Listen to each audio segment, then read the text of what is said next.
Go ahead, you should. Testing. 1, 2, 3. Testing. 1, 2, 3. Testing. 1, 2, 3, 4, 5. Ask you all to stand. Brother Taylor, will you lead us in a word of prayer? Our Heavenly Father, we thank Thee for this occasion that brings us together. We thank Thee for this group of people that comes together periodically instead of the problems of a large number of people scattered throughout this good state of ours. As we come together this morning, may we come together in a spirit of friendliness and brotherhood and dedication. May the things that come before our attention be handled in a manner that will be pleasing and acceptable to Thee, be beneficial to the economy of the membership of this organization and the citizens throughout the state of Mississippi. Guide us and direct us in all that we undertake to do. In Jesus' name, amen.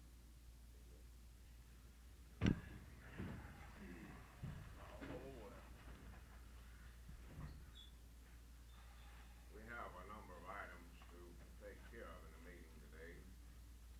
And with good luck, we hope that we get the meeting wound up no later than 1 or 2 o'clock. We can make arrangements to have lunch while we keep the group together rather close.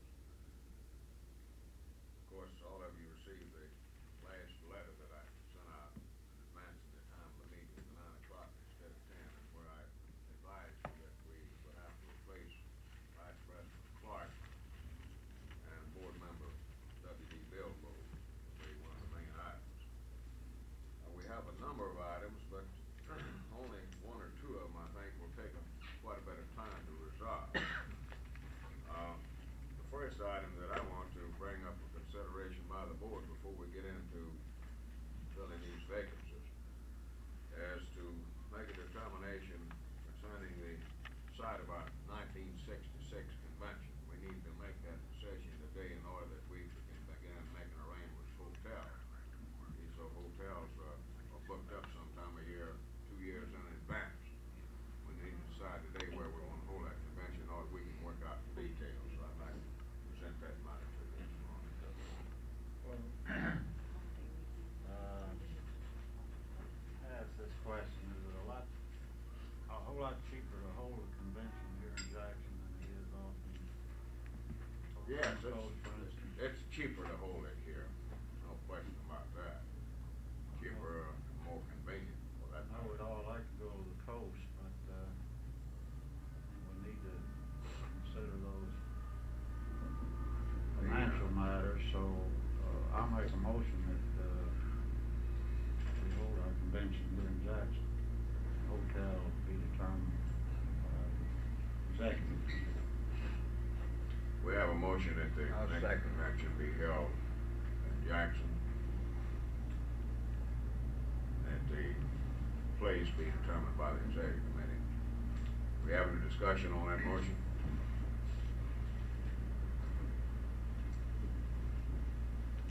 Didn't you make some investigation about having it at Edgewater on the coast? What did you find out Yes, about that? I made Prices a and all? check into the situation. There had been some people said something to me about the possibility of taking it to the coast. That's the reason I made this investigation. I checked with the Edgewater Beach Hotel, got some room rates and what have you, and the rates are not bad. They run about the same as they do here. You got a rate from $7 up. Well, now, I want it understood, I have no objection to going to the coast or anywhere else. I simply made that motion because possible Yeah, cost. cost. Well, it will be cheaper, there's no question about it. There's been a number of people said something about bringing it to the coast, so I thought they ought to, in all fairness, not come into this meeting without some information in regards to the facilities.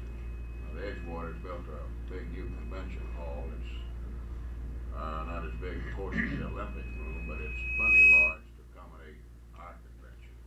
It's well located. They've got plenty of committee rooms and stuff like that. It's very comparable to this hotel as far as having necessary facilities. Do you think having it on the coast, I'm like, Bert, it makes no difference to me where we have it, but I was wondering from some of the other people that if our tenant seems to be off or maybe lost interest or something, do you think having it on the coast would be any incentive for them to come to the Labor Council convention? By having it, by going to the coast maybe for the weekend or something? Or it wouldn't be a weekend, Well, by having it on the coast?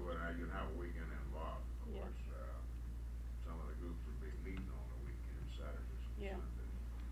You recall, we had quite a discussion about this thing 2 or 3 years ago in regards to some of the people from northeast Mississippi having to drive from one end of the state to the other. Amalgamated Group in particular was complaining about the extra expense of holding a convention that far down.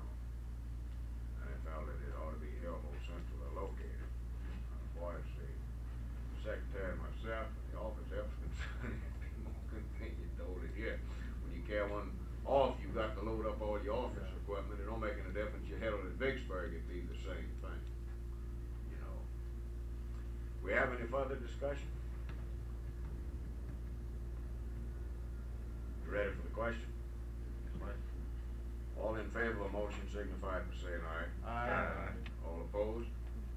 Motion carried and so ordered. All right, the next item that I want to present to you is this question of filling the vacancies on the board. I got a couple of pieces of correspondence that I'd like to read you first. This is a letter from Brother Clark, addressed to the executive board. Dear brothers and sisters, it is with mixed emotions. Think you gonna have coffee with your mom?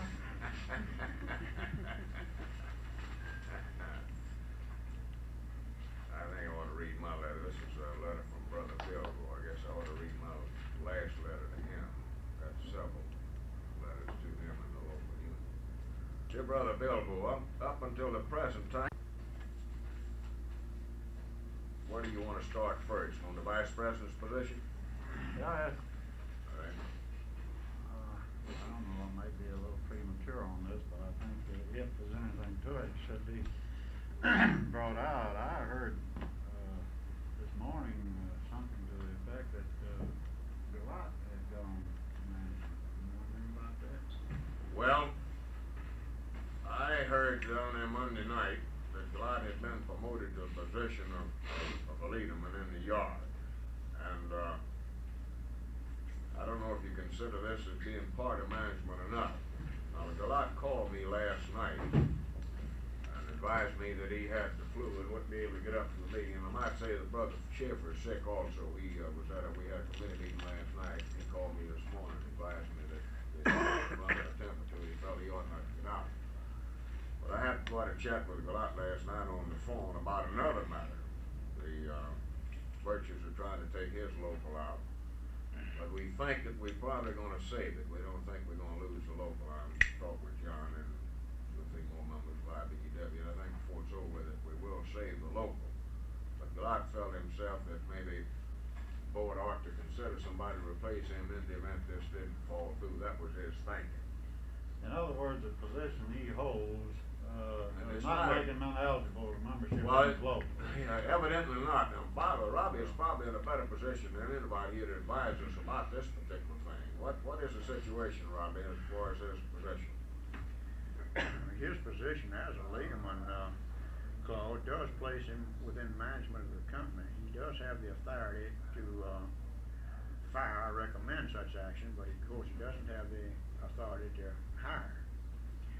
But as far as his membership in the local union is concerned, the leaderman down the yard still does belong to the local union, even though they are not protected under the union respect. There's quite a few of the leadermen still maintain their membership with the union. Huh? There's quite a few of the leadermen still maintain their membership with the union and attend their regular meetings. Well, frankly, Well, how long had read some of those, they don't. Well, actually, if the membership would pin down on it, no. Well, frankly, the situation is this in that respect, though, if he maintains his membership in the local union, in the absence of his resignation, we are not in a position really to pass judgment on that matter. The only question is, with the local affiliated. As long as it's affiliated, I Yeah. think you're right. But I think probably we might, Regardless of what our personal opinions Right. might be.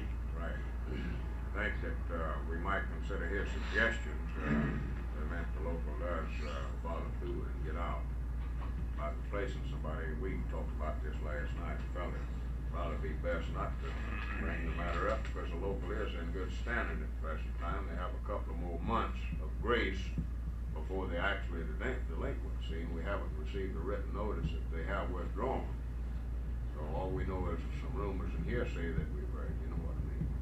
Well, I can add a little further to that. Yeah. I was in a meeting down there Tuesday night, an insurance committee meeting that we held at the electrician's hall, and at the same time, the electricians were holding a regular meeting. And the lot was in attendance with the regular meeting, going over the proposal from the company. He was? Negotiation, yeah. Well, let's get back to the, we can, if you want to, I mean, after we've named these two people, we've got to. What would you like to take up first, the vice president position? Yeah, I think this should be the one that we should take up Say that first. first. And, if I might say so, I don't know how the other board members feel about this, but I think that this position should be filled from the present executive board. Somebody should be advancing the present executive board to the vice president's position, and then the board vacancy be filled. Well, would you like to offer that in the form of a motion? I would. We have a motion that the vacancy, the vice president be filled from a present member of the board. We have a second on that motion? Any discussion? Not all in favor of the motion signify by saying aye. Aye. All opposed? Motion carried and so ordered. The floor is now open for nominations. I Vice President. nominate Bert Bowers. Brother Bert Bowers has been nominated. Do we have any other nominations? Any other nominations? We don't have to have a second on the nomination. Any other nominations? I move the nomination be closed. Find the last time any other nominations, vice to this way. Nominations for vice president is not closed. We'll have to vote together. Congratulations, Brother Bowers has been elected by acclamation. Everybody want to take a break and shake hands with him? Oh, that's all right, Keith. All right, we have two vacancies to fill on the board. The floor is now open for nominations for those positions. We have any, I want to Mr. ask, Kelly? I just want to ask a question. Through the last couple of weeks, I've had several people contact me with people that they would like for us to consider. Would I have to nominate each one of those people? Or we just discuss them and then nominate, or what? Well, if you would like to How are we discuss the pros and cons of this thing and what some of the implications are, it'd be all right before we have nominations. Maybe you'd rather do that. Maybe we just. I didn't know. It looked like I'm gonna have defray several nom- to nominate might if I be have to best nominate each defray one. nominations for a few minutes. Until we and discuss some of discuss some of the ramifications, what it all adds up to. See what I'm talking about? You got the different organizations involved and what some of the intricacies might be. Is that what you had in mind, Darby? That's what I was just wondering, yes. Okay, who wants it first?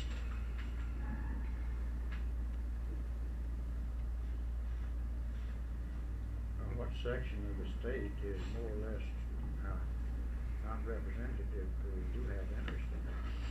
Well, at the present time, we've got, well, we're starting at Delta first. We got the Clarksdale, Greenville, since about a year, we don't have representation on the board. We don't have representation on the board out of the Tupelo area. We don't have anyone out of the Meridian area. Laurel or Hattiesburg. Or Macomb or Natchez.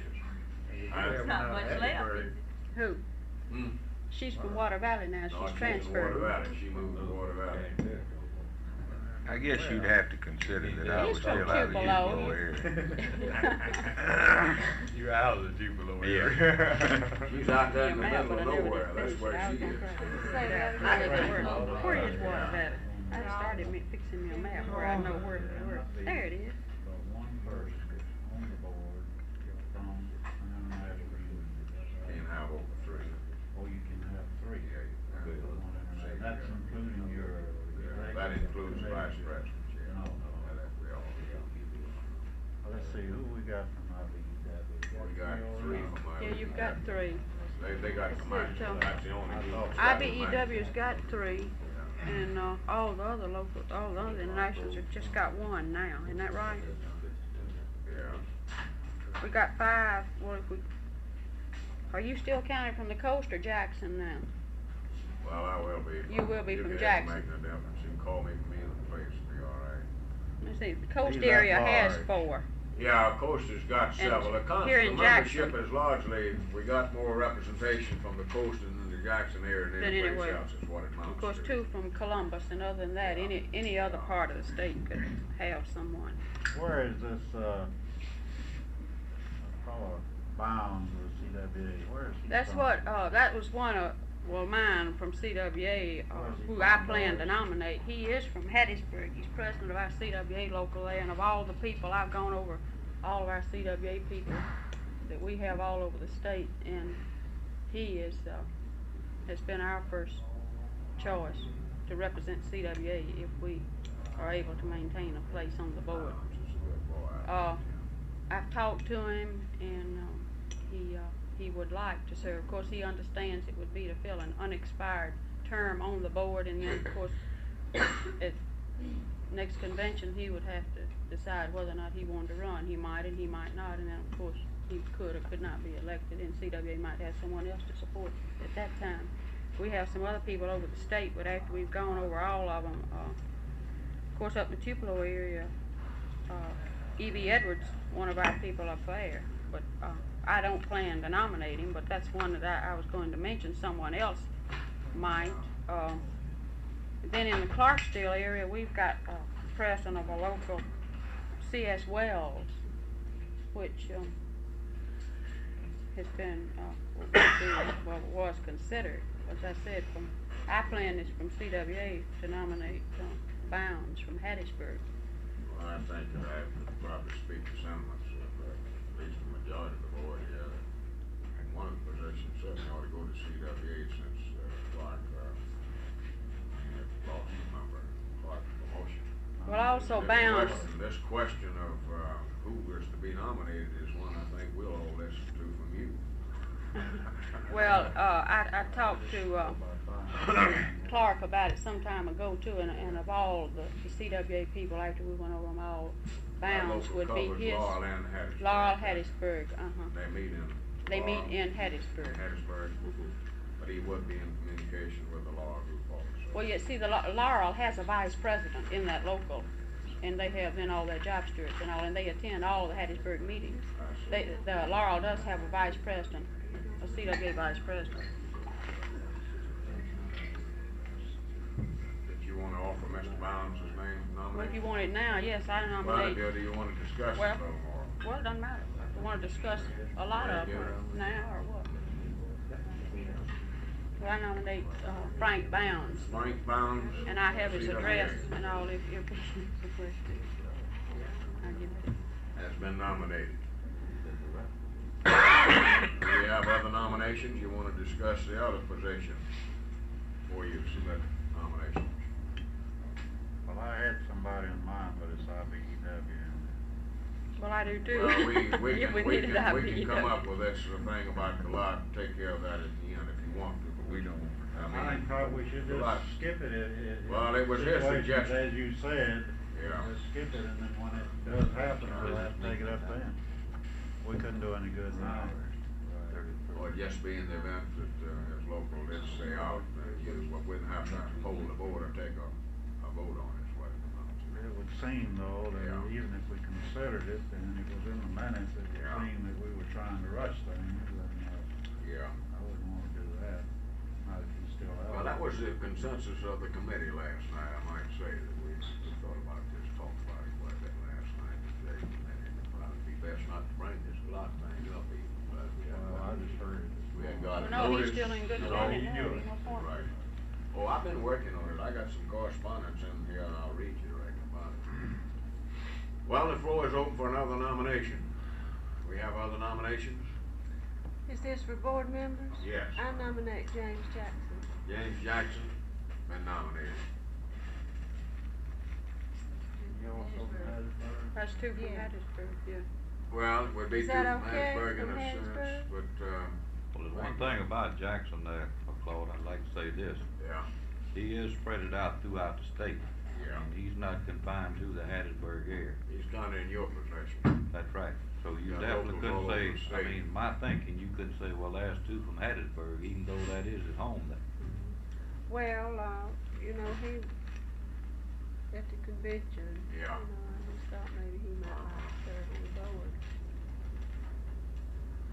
Well, I think this, what Russ says would apply in the situation but actually he don't live in Hattiesburg, he lives out there in the country. Leola or something out there, what's the name of it? Olo, Lamar County. Well, another thing, a lot of these areas that we mentioned that doesn't have representation, Yeah, he has people in those areas. No, That's true. Absolutely That's right. right. He would be a services good those people, and representation. That's why- very true, they got local unions in areas where we don't have anybody else, is what it adds up to. That's a real anti-section to that. Well, Brother James Jackson's been nominated, do we have any other nominations? Yes, I have another one.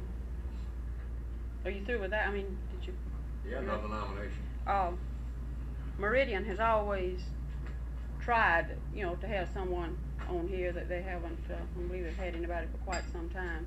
And I have had several people to call me from that area, and I told them that I would make a nomination from that area. And the name that they gave to me was Mabel Snowden from ACWA. She is, of course, I know I'm nominating another ACWA person, but they asked that I do it. She is president of ACWA local there and secretary of the CLU. And those people over there said that they said she was their choice. And even though I assumed James Jackson would be nominated, and I mentioned that to them, they still wanted her name placed in nomination, and they would like for her to represent them on the board from that area. And they, You so wanna I nominate Mabel do Snowden? nominate Mabel Snowden. Okay. We have any other nominations? Any other nominations? For the third and the final time, any other nominations? God will proceed to vote. You wanna do it by ballot? Might be better to do That's it. better. Yes. Pass out, that's right, for a ballot. You'll vote on two.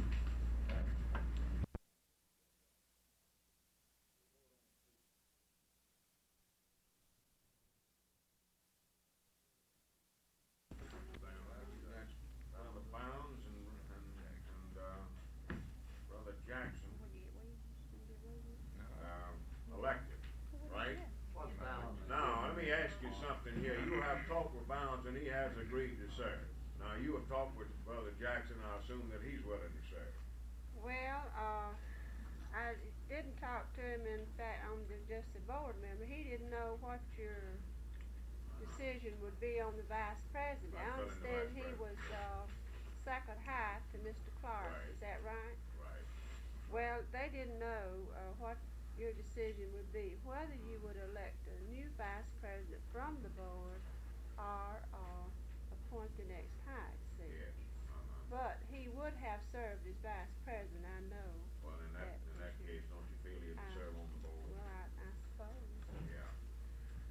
Well, to Think we should clarify that find a little out, bit though? more, Claude, of course, I made that, motion that the, vice president come from the board, and as I remember, it seems to me that this is past precedent, that this is the way they have been filled within the past. Well, they That didn't they know. have been you know, moved what up from the board, and that was, I thought the best way it should be done. Well, at least he's on the board now, if he still wants to be a vice president. He's got an Then he can opportunity run in for that vice convention to president run. next time, that's right. What's Bounds giving me, Don? Frank. We'd like to get well, we got Jackson's address, but we'd like to get Brother Bounds' address from you, Doris, before you leave. Yeah, it's on, I've got it written down here, McClellan. Got it. It's Yeah. McClellan Drive in Well, Hattiesburg. Tom said we have it, so it'd be all right. I forgot. Okay, let's Got it. let's see, we got that out of the way a little faster than I expected. How many miles? We got a number of other items that we want to discuss with you. And I'll just go down the list. I got 9 items here. Actually, there will be 10 that we want to review, at least review, and 1 or 2 of them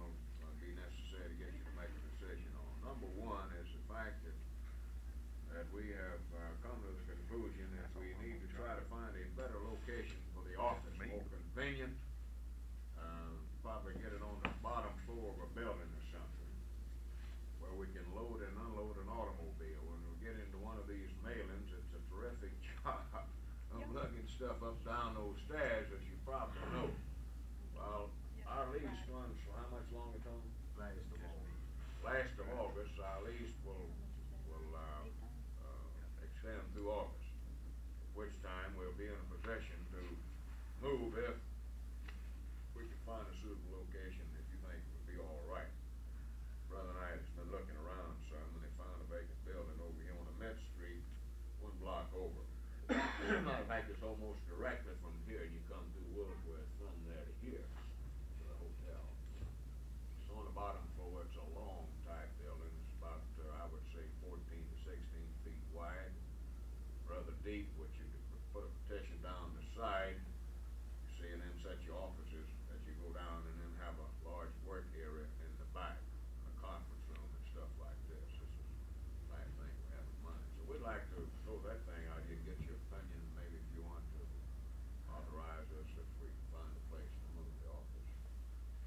Still, it'll cost a little money, of course, but Well, I personally think it would be a good idea. I know I've gone up and down those stairs a few times over there with a load in my arms. And yeah. a lot of people younger than I am here, but I think probably even they would feel going up there with a load.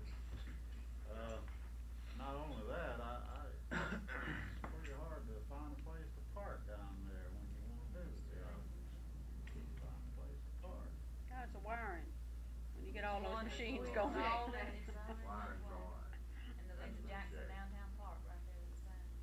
Let me ask this, for Where is this one? information, On the media, those You don't wanna get out, you want it downtown. Well, I think it, Right. well, wherever, I mean, Right the on fact by is, the Cobb's fact is that Clinic. we've been considered as the banks, post office, and the hotel. And the post office right in front, I mean, a box Yeah, right you in got a front. box right in front. This is the factors from the office point of view that we consider. We need to be, when we have a meeting such as this or a convention, we'd like to be fairly close by where we use the equipment. Of course, we need to be fairly close to a bank. Of course, you could find a branch bank probably outside. And the post office. These are the three major items. And parking, of course, is important, as you just got through pointing out. The reason I mentioned that, the league credit union has built a new building and they're renting part of it out. It's and way they have out. all of those, but it's a good ways It's out. way out I didn't know where you wanted to get out. Westmore Plaza. But personally, it would suit me fine because I don't like coming down here and this. I get enough of that every day. I can understand your point, it's more convenient for y'all down here. Well, it might be, I mean, as far as the board concerned, you might wanna refer this thing back to the executive committee. Was I not listening? Probably I wasn't. Did you discuss rent? We have, of course, that has to be considered. That's one of the most important things. And if we make any move, we'd certainly have to consider the cost. But we think we can get something worked out on a comparable cost basis. That's what I was wondering, just. And, of course, at the present time, we got an arrangement with the, regional, FLCO office. Would he go with As far you? as Bob Starnes is concerned in his office, and they're paying us so much a month for secretarial service and paying their share of the rent. And of course, what we would hope to do is to move him with us. And we might put the bite on him for even a little bit more, help in this thing. Well, he's in Impossible sympathy with try me. to He do talked to that, me right? about it, so I So, know he'll do all he we can to have go this with line me. too. He's having trouble getting up those He up and down those stairs. stairs too. What No. we hope to do, if we can move over there or somewhere else that's suitable, is to come out. Naturally, we all know we can expect to pay a little more rent on the ground floor anywhere. But we hope, as Claude said, to work out an arrangement with them, get a little more money out of them, and we hope to come out with a minimum of increase over what we are presently putting out. And it looks like we've got quite a bit of space up there where we are, but actually, it's not arranged right. It's the most inconveniently arranged place in the country. And, as Claude pointed out earlier, if we should be able to make a deal on this place that's now in question, that can be arranged to suit the operations. And I think we'd all find that, we'd get along a lot better. The work could be arranged, the offices, to where everything would run a lot better than it does where we are.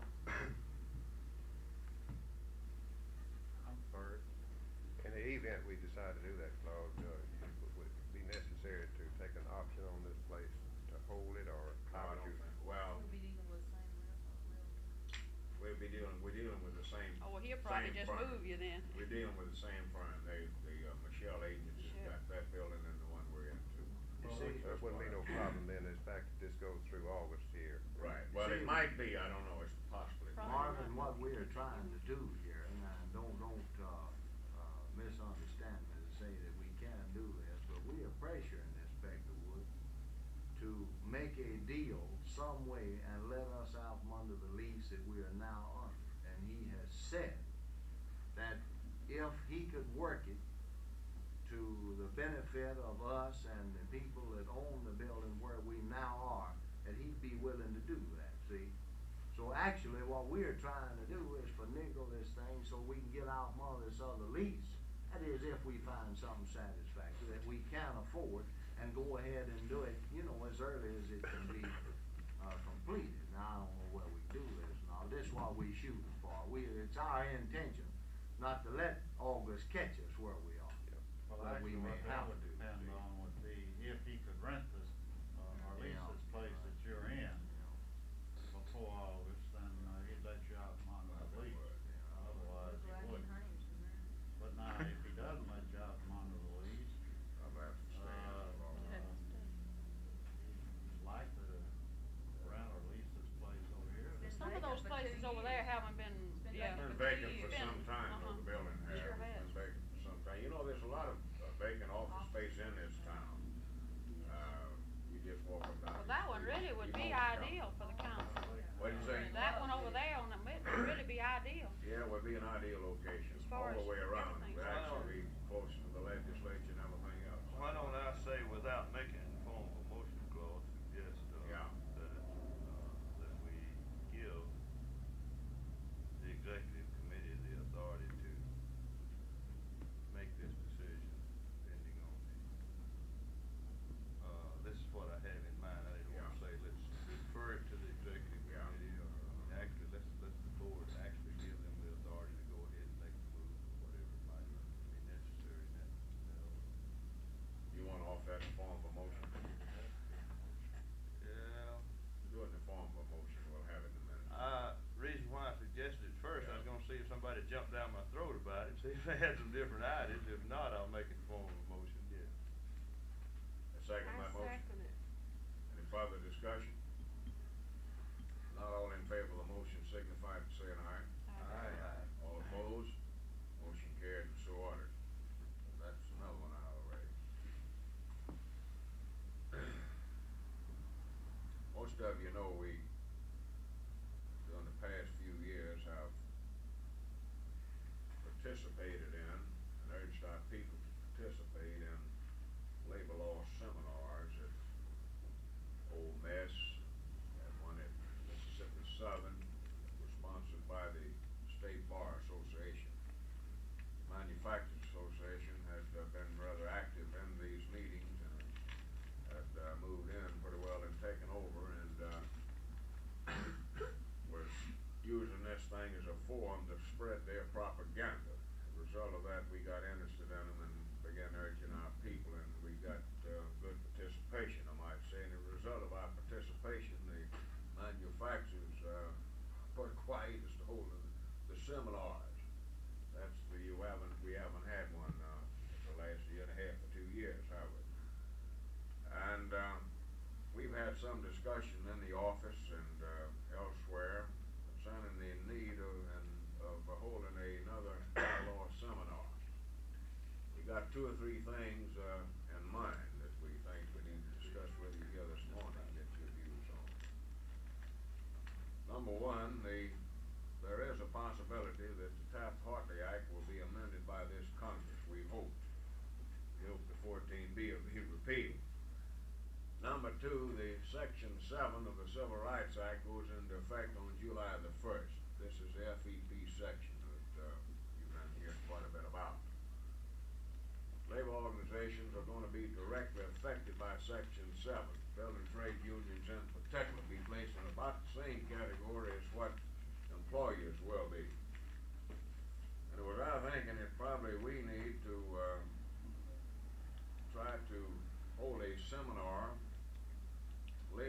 seminar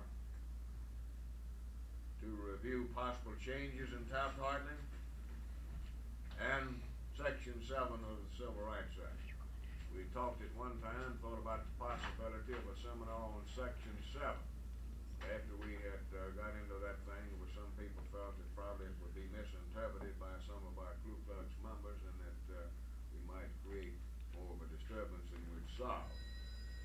So in final analysis, we've come to the conclusion that probably the best thing to do here would be a seminar along the outlines that I've just reviewed with you, to cover Taft-Hartley and have a session on Section 7. Now, the Dean of Law at Ole Miss is a friend of mine, fortunately. He's a lawyer. Name is Josh Morris, resident from Poplarville. He's done some work with us on the coast of the Fishermen's Union. We tried to organize him down there several years ago.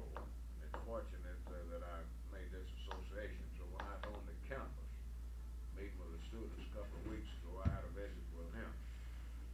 And he advised me that they've changed their policies up a little bit at Ole Miss concerning seminars at the Continuation Center. They've got a committee responsible for making arrangements and regulating seminars, and they've got a limit on the number that can be held. And it wouldn't be possible to have one up there this semester. It would be probably in the fall sometime before arrangements could be made. It's quite possible that by the fall that some of these things, well, of course, July the 1st will have passed. Section 7 will have been in effect already in the Civil Rights Act. But then maybe the Congress might have acted on Taft-Hartley. So I'd like to open that up for discussion here. What's your views on that? If it was held in the fall and Section 7 had already locked out of the but actually, I wouldn't let him eat. don't we need, But he paid his dues. if we're gonna have a seminar to discuss that, don't we need to have it before it goes in effect? Well, rather than after? Could we interrupt the meeting just a minute, Paul? Let me, Bowers has just raised a question, of course, that we have been given considerable consideration to, and that's the possibility of us sponsoring a seminar on just Section 7, considering the fact that it will go into effect on July the 1st. And if we have one of this on this particular thing, it should be done prior to July. This was how we got into it. Frankly, the main reason we began to give this thing some thought and consideration is the fact that the manufacturers started off and held a seminar and got their legal expert into Jackson and reviewed this thing with them. Then the MEC has set up a series of programs around about the state with the various employee groups, and that's going on at the present time. They have a chairman of this group, Mr. Owen Kupple at Yazoo City. And this is Stratfagan that gave us a food for thought. We've kicked this thing around off and on quite a bit. There's a couple of other things that I should mention to you here, though, before we get back to this. Al Kara, former regional director of the ILG, Russ Mike Mayen's old boss down there, recently been assigned to the Civil Rights Department of the FLCIO. They're setting up an office in Atlanta, Georgia. His prime responsibility is going to be in this field of civil rights as far as labor unions are concerned in trying to assist organizations in this particular area. They're going to have a meeting of some kind, and it hasn't been, we haven't received the communication. They just called me on the phone about dates to review this thing and see what might need to be done on February the 15th in Atlanta. And I understand that there will be some people from the Civil Rights Department, Justice Department, and what have you, the federal government in this meeting. See? And it might well be that this department will itself take care of what you were talking about. And I feel reasonably sure that it will. Now, we've got some of the international unions that are already working on this matter. And of course, this is one thing we tried to find out and make a determination on. What are the international unions doing with their local unions? In other words, we don't ourselves in the position running over the same ground. They got their own educational program going on, and ours would just be a matter of duplication of effort. And I wanted to find out what some of the people felt about it, how some of them felt, the local union officers in particular, building trades in particular, let's put it that way. Building trades will be affected more directly than anybody else. And after evaluating all of these things, we came to the conclusion, and I'll say we, when I say we, there was only three of us involved. It was Tom, Bob Starnes, and myself that kicked this thing around quite extensively. And of course, I've asked, sought the advice of people like B.R. Upton with the Cartons, a representative, found out what his views would be as far as building trades concerned. G.K. Fritz with the painters, another representative and a vice president. Bill Stanley with the communication workers and people like this.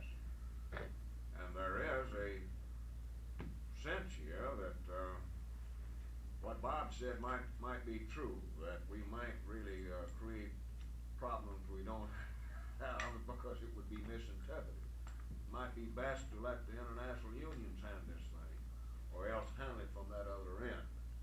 Then that we might be better off on the labor law seminar period, and then we'd have a section on this thing, because we will have some experience behind us when we get into that. That would apply to Taft-Hartley in section 7. Would the Taft-Hartley, would Congress have taken any action on Taft-Hartley by then? I doubt it, frankly. I doubt if they get to this till next year. That's my own personal thinking on it. That was my thinking. Yeah. That's the question. Well, I can't quite understand why we would need a seminar under the conditions that you have just described. I mean, if, Might wait till next year. well, that's Till we the see. thing I was thinking about, because if, the AFL-CIO, or the Civil Rights section of the AFL-CIO takes care of section 7, as you have They come indicated into they the might, state and hold one. and Taft-Hartley has not been acted on, then what have we got actually to talk about in this? Well, here's the thing about it. There's a couple of factors that's been considered here, and frankly, this was one of the main things, was public relations at the university, by inviting the law students and the economic classes and stuff like this out to sit in and participate. It was the thinking, along with the good we might do here, that this would render service in this area. You know, this was part of it too. I don't think, frankly, that we're in a position to make a decision on this right now. I think we're gonna have to see where we are, particularly after the 15th of February. Now, I know that some of the internationals are presently conducting an educational type program on the civil rights thing. I know that ACWA, is that not right, Merle? Yeah. You've been holding meetings, they've been holding meetings with the local union officers, the joint board and what have you, bringing them up to date as to what's gonna happen on July the 1st and what will be expected of unions in this particular situation. We got others, I think, that have. We've been doing the same thing. You've been doing the same thing. We you see. discussed that, last weekend, you know, the joint board had their regular meeting, and that was one of our biggest discussions. Yes. And we, believe you me, we really got into one. This program is also underway within the IBEW. It hasn't come down to the local level at the present time, but it was carried before all the vice presidents in Washington last week. And they in turn will hold a staff meeting where it'll be carried to the staff and then from there to the local union. See what I'm talking about, But Merle? probably it would be better to defer any Defer action on this, law until yeah. such time as we're in. I think so. to know where we- Frankly, the labor law thing is old mess. Was suggested to me by Bob Starnes and Dixon Pyle. They haven't had one in some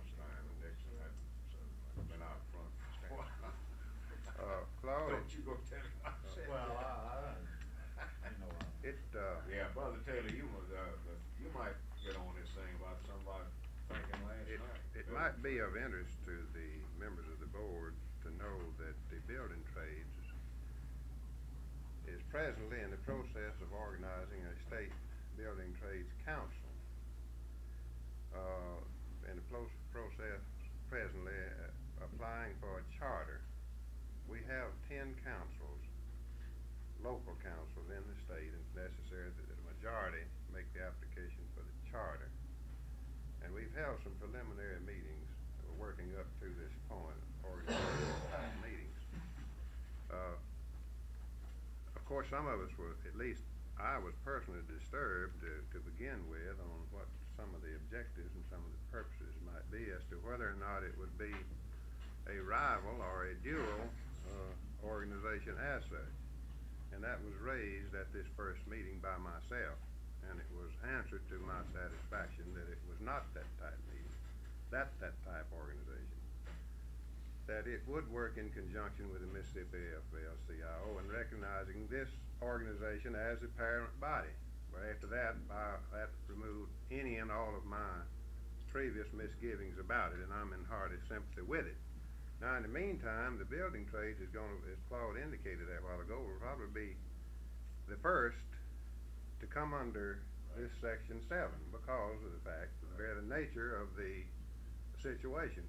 For instance, we have hiring hall procedures in some of the building trades local unions, in which we, in effect, hire the people. It's not like the plant, in which the plant hires the people, and then they become members later or not as they choose to do. Right.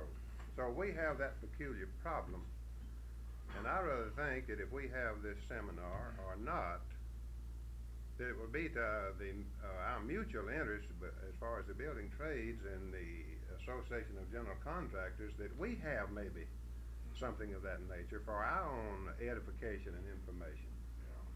So I wanted to say that in all fairness, and maybe as I don't know what you heard about this, and what doubts or questions might have been raised in your minds if you have heard it, but I assure you that it will be a legitimate type operation. It will be an organization dedicated particularly to some of the particular interests of the building trades as such, and it will work in harmony and cooperation with the AFL-CIO. But you would still need to have that seminar. I think we will. If you were gonna have it, you would need to have it before Section July 7 3rd. goes Yeah. in effect. What would I you think so. What would you think, Brother Taylor, about the board here taking a position that that the state FL-CIO would be glad to work in conjunction with the Building Trades Council that you're establishing on such a seminar? I think that would be And fine to go that on record as if you could go yeah. before this group at the next meeting, which probably is where they're gonna really organize, and advise them that this council here had considered this matter and felt that it was more pertinent as far as building trades were concerned than anybody else, and if they wanted such a seminar, that we'd be glad to work with them and trying to get it set up and connecting the right people. I think that'd be And fine. of course, if you wanted to invite somebody else in, that would be all right. What do y'all think about that approach? I think that would be a good approach, and do you need a motion? Yes, let's get a motion. Well, I'll make such a motion, Mr. Chairman. And I'm not going through all that spiel that you went through.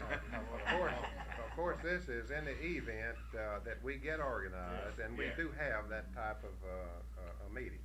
Now, I'm maybe a little bit ahead of the dogs, but I assume, and I will advocate, that the State Building Trades Council do just that. Yeah. But whether or not that will prevail, I'm not in position to Well, of course. say so at this time. But in case we do, that would be in order.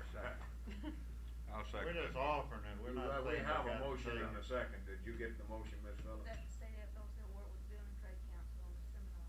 On a seminar on section 7 of the Civil Rights Act. Maybe we should say though, we offer. That we it, offer Because they may not want us to to. cooperate with the Building Trades Council I in think we will. arranging for a seminar on section 7 of the Civil Rights Act.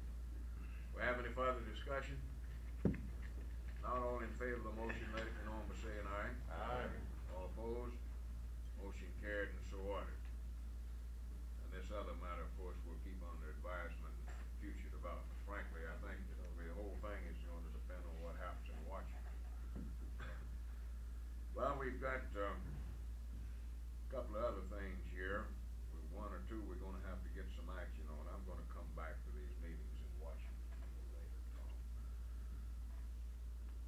present time, we are in the process of trying to make arrangements to hold another session of the Southern Labor School. I don't know how many of y'all, and not been too many of you know that there are these schools, but the Southern Labor School is a week-long affair that's sponsored by the Southeastern Labor Councils, and we are part of that. Very educational type thing, and everybody that's went to them have always come back well pleased by having attended. Particular newly elected officers, shop stewards, and people like this who haven't been in the field too long. We're trying to get them to hold a thing at the Gulf Coast this time. I was down there this week, of course, with the Edgewater Beach Hotel, and trying to work out some arrangements there. And it looks like we've got a good chance of bringing the thing to the Gulf Coast this time.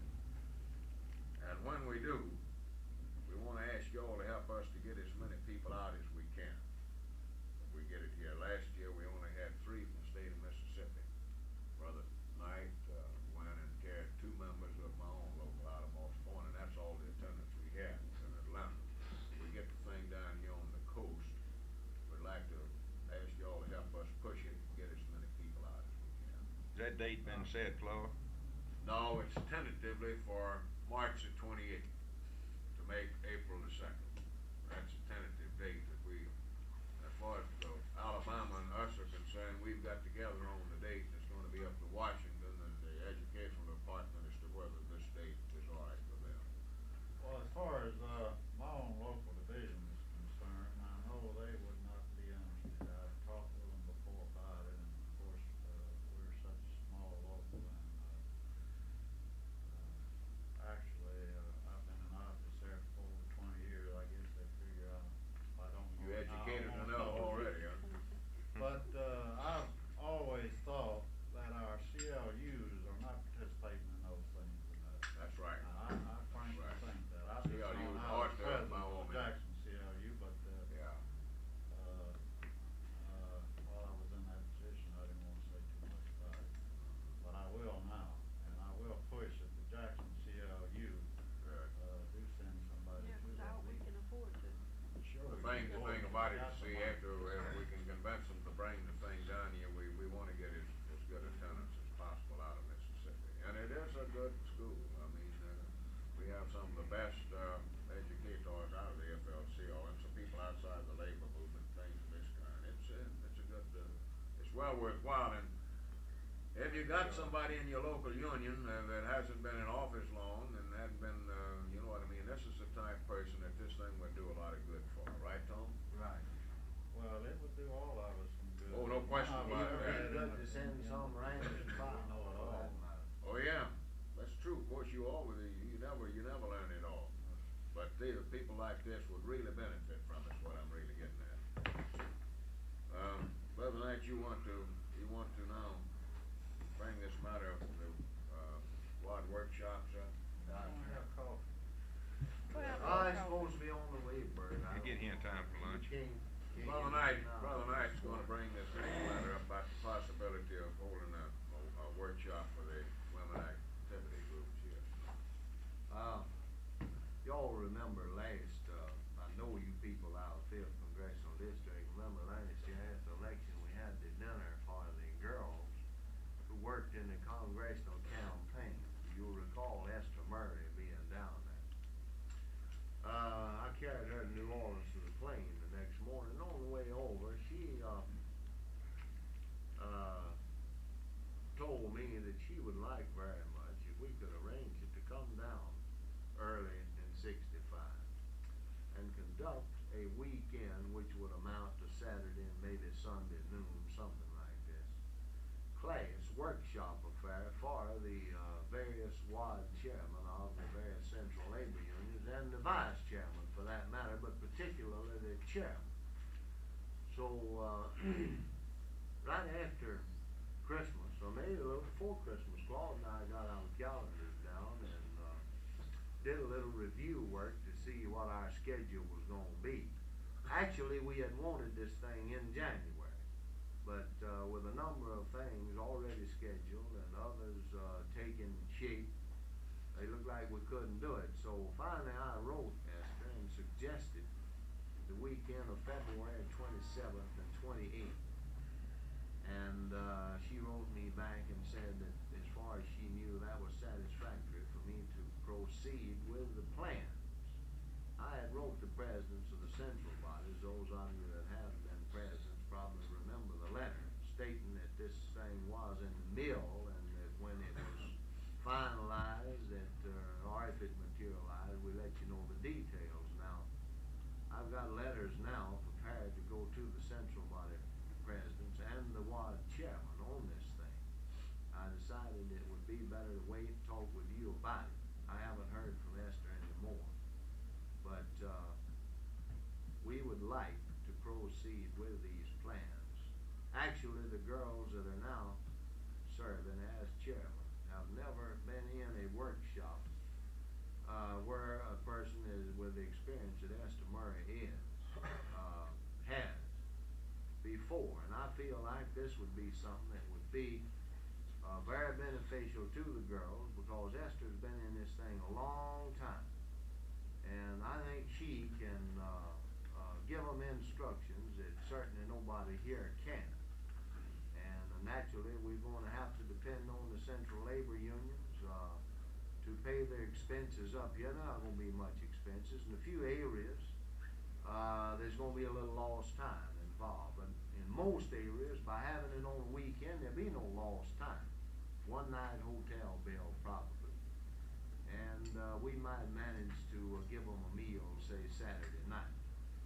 So I would like to have the board's approval, or if there's any questions you'd like to ask about this thing. But and I would also like to say this, that where the vice chairman or the assistant chairman can come, that I'm going to insist that the central body, if they can, if they're financially able, to send them too, because we've got to revive this program and carry it on in the more active central bodies. Now, I don't know if you all know this or not. I feel like you should know. It looks like we've lost about 3 central bodies in this onslaught by the John Birch Society.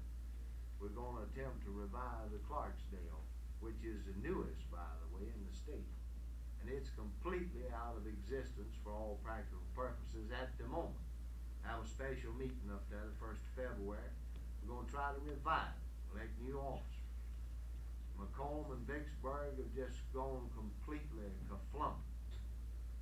As far as the others, there seems to be good interest. We've got good officers in the other areas, so far as I know. This is one place we've been fortunate enough to now, that the officers themselves of the central bodies hadn't become targets, or hadn't fallen, rather, into the clutches of the John Birch and the Clan. And I think from what I know now about the few places where there's been new ones, that the new ones are all people that we can depend on.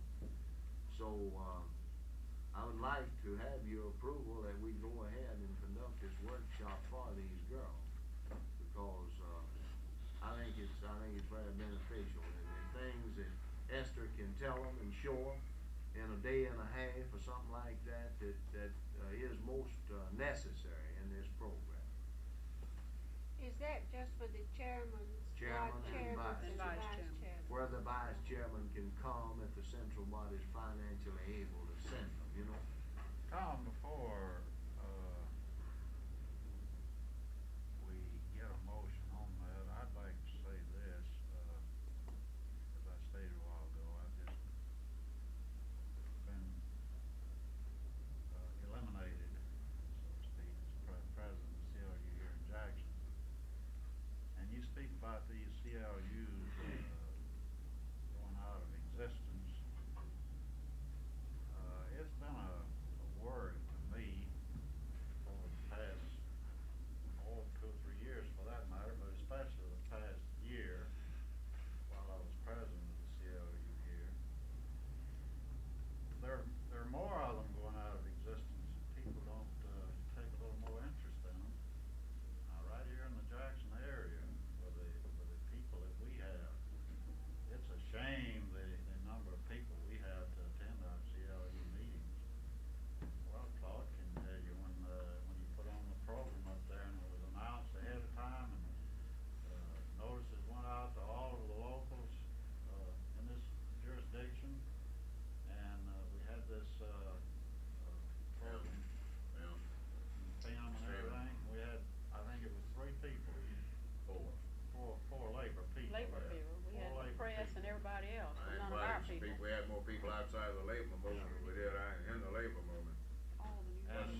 you have a class in the right-wing activity, see? And this is why I made the statement a while ago, and Claude also mentioned the fact that it would be good to send these newly elected officers, and even some rank and file members. This is one of the ways that we've got to try to counteract this, Bert. If these people will listen, experienced, qualified teachers teaching the background of these groups and what their ultimate objective is. This gets back to your educational facilities, see. Of course, now the Southern Labor School can't do this altogether. The central bodies, the state council can't. We're getting now on ground that's got to be cultivated by the international union. Well, even they can't do it, because when your international union comes out in support of anything that the FLCIO does that is in connection with civil rights in any way, then your local union repudiates your own international. So I don't know. It boils down, frankly, to the rank and file. And how are you going to overcome? Well, this of course is a very serious problem, and there's no question, but it's all over. It's not just in this area. It's in practically every area of the state. It's here in some areas, and then there's other areas. And of course, all of you received a copy of that report that I did on right-wing activity in the labor movement in this state, and I asked you for any material that you might have, any printed material, and so forth. And of course, I know this stuff is hard to come by. I didn't receive any from any of you, but I assume that all of you were in agreement with the report and the fact that this is a most serious problem. And it might be before we get down and taking action on the thing that you have before you, that we might ought to defray it for a minute and maybe have a little discussion about the right wing and what we are trying to do already in cooperation with Washington. Because this gets down to the guts of the proposition, and the overriding question, of course, is race. There's no question about this. You can call them Birches, you can call them Klansmen, you can call them white citizen council members, you can call them whatever you please. The overriding question is the race issue. And of course, all of these groups have been able to exploit this question of their own advantages, really, within the ranks of our members, and in some cases, they have took over control of local unions. And this is a most severe problem on affiliations. We've lost a number of local unions that have disaffiliated because of this question and activity of the Klan and the Birches and what have you. And of course, I'm going to go into that with you a little later in the meeting. Well, actually, this is, pardon me, Claude, for interrupting. Yes. But actually, this is no unique problem within the state of Mississippi. We, as covering 5 states like I do, Yeah. They have got this same problem in Alabama and northern part of Florida, to a great extent. And I think Claude will bear me out that they'd have had maybe more dropouts within Alabama than we have had within the state of Mississippi, Right. on account of this racial problem. Right. And I know Marvin probably will know more about this than I do, but having local unions that cover construction as well as manufacturing, I know that we have in a number of cases had to charter local unions where we have gone in before, organized the people and put them within the local union that existed.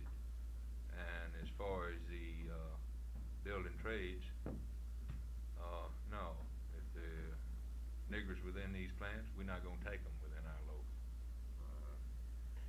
Well, of course, I know it isn't confined to Mississippi, but the fact that it is in the other states doesn't eliminate the fact No. that we've got the condition. This is and true. We've got to find some solution. Or Well, else, let me tell you about the meeting in Washington. About 3 weeks ago, I guess, wasn't it?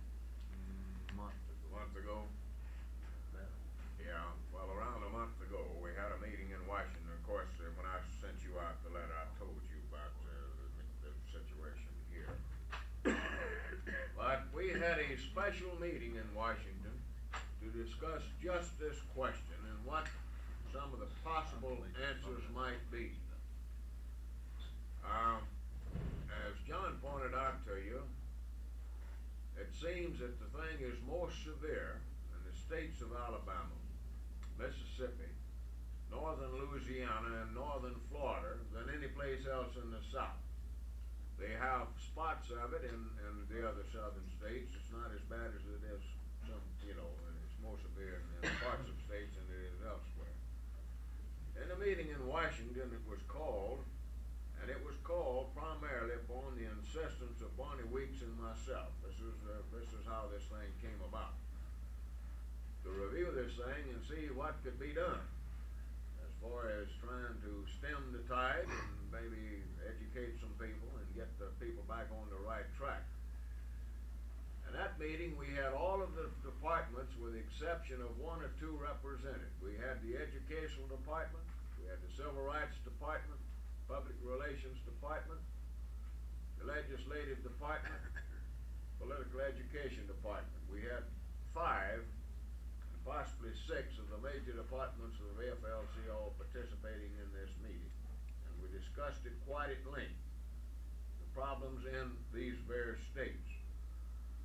And of course they asked us to come back and compile as much information as we had and put it in their hands. They in turn felt that this was something that should be brought to the attention of the Executive Council of the AFL-CIO, and that the AFL-CIO itself should initiate an educational type program among the international unions, or request, in other words, call this to their attention. It was a consensus of this meeting that the magnitude of this problem is so great that only the international unions are going to be able to get in there and cope with it. This was actually the consensus of the meeting. Now, of course, we can assist, we can try to put on educational programs ourselves, but nobody has the access to the local union like the international does. And as I pointed out, I have already pointed out to several international presidents, Joe Byrne and my own president, of which I mentioned in the report. I sent both of them copies of it because I felt like they ought to have it since I mentioned their organization. I've advised those people that if something's not done pretty soon in this area, if they don't become concerned about it and go in and try to do an educational job, we're going to start seeing some decertification petitions filed. We're going to see some local unions turning in their charter. That's how severe it is in some areas right now. So this matter is being given serious thought all the way up and down the line. Of course, I think that on this CLU thing that we have, that possibly we can sit down with the officers and probably develop and help work out some kind of a program that would probably help in this area of attendance. But this right-wing activity is the thing that has to be confronted with first and resolved. Now, frankly, this state right now, I think that this year is the most serious year faced by this state since the Civil War. There'll be a number of things happening in this state. It's going to depend on what direction we go. If we get over the hump this year, then I think the whole thing is going to begin to straighten itself out. And maybe by next year that we will and be in better shape than we are now. Of course, we're going to get into one of the items here directly, I hope, about the school situation. You agree? Yeah, I agree. But it's a problem. I know Robbie's got it down there at Pascagoula. I went down and made their meeting last Monday, and we all got in there and got on the telephone and spent a lot of time in trying to get people out to the meeting. We wound up with a fairly good attendance, but the local unions that have been practically taken over by the Berkshire Element clan, or whatever you want to call them, no representation in the meeting. Well, the reason I brought that up now, actually, I guess I got off of the question. Well, the question, didn't of mean course, to. was the workshops, and then, of But, course, it this, all ties. The reason I it all brought it ties up, together. It all ties together. you can get these women to do all of this work, and yet you still haven't done the job if you haven't done members of your local union. Because I find this in a lot of instances, whatever position that the Mississippi AFL-CIO takes, now of course that also applies to the National AFL-CIO, but mostly to the state body because it's closer to them. Yeah. But whatever position they take, you find a lot of your lay members, especially some officers, but more of your lay members, they will just go in the opposite direction for no other reason than the fact that the Mississippi AFL-CIO took this position. And they'll tell you so, and Well, they this can't is give what- you a reason. They Well, just this is say what it. the Birches tell them. You remember what Schwartz and that film said? That if you go opposite to the AFL-CIO, then you're following the right course of action. And this is the poison that they're putting out, and this is the reason for And it. it's serious as the devil, I'll tell you They're right doing now. a better job with the members than we are, is what it amounts to. Using our own members to defeat us with. But That I am- is a problem. I'm all for the workshop, Tom, I didn't mean to. Well, that is, of course, is the question before you, and it all ties in. It's an educational type thing, and possibly this will help. At least it will lend a little encouragement to the ladies. We thought we'd probably, it won't cost the state council too much if the CLUs can take care of the expense of the girls coming up here. And frankly, we can afford to spend enough money to give them a meal and something like this up here. Well, I would make a Would you like to motion, offer but a I made motion? all the motions. I'll make a Somebody motion else that make Want it. to offer the motion, Brother Nikkei? Second. I'll make a motion. We arranged the workshop for the ladies. We didn't have a second. Any further discussion? Not all in favor of the motion signify by saying aye. Aye. All opposed? Motion carried and so ordered. Well, we took care of two items on that deal, the right wingers and the wide workshop. I would like to say, Claude, on that at this workshop, maybe we're getting a little ahead of the game, but I think a stress should be put on that as part of what we have talked about here, about this labor school. Yeah. That at this workshop, it should be brought out, and the fact that we need some rank and file members out of the local That's right. union sent to this workshop. Right. Because the biggest trouble that I find is getting the local union members to the hall to talk to them about the problem. Ain't that true?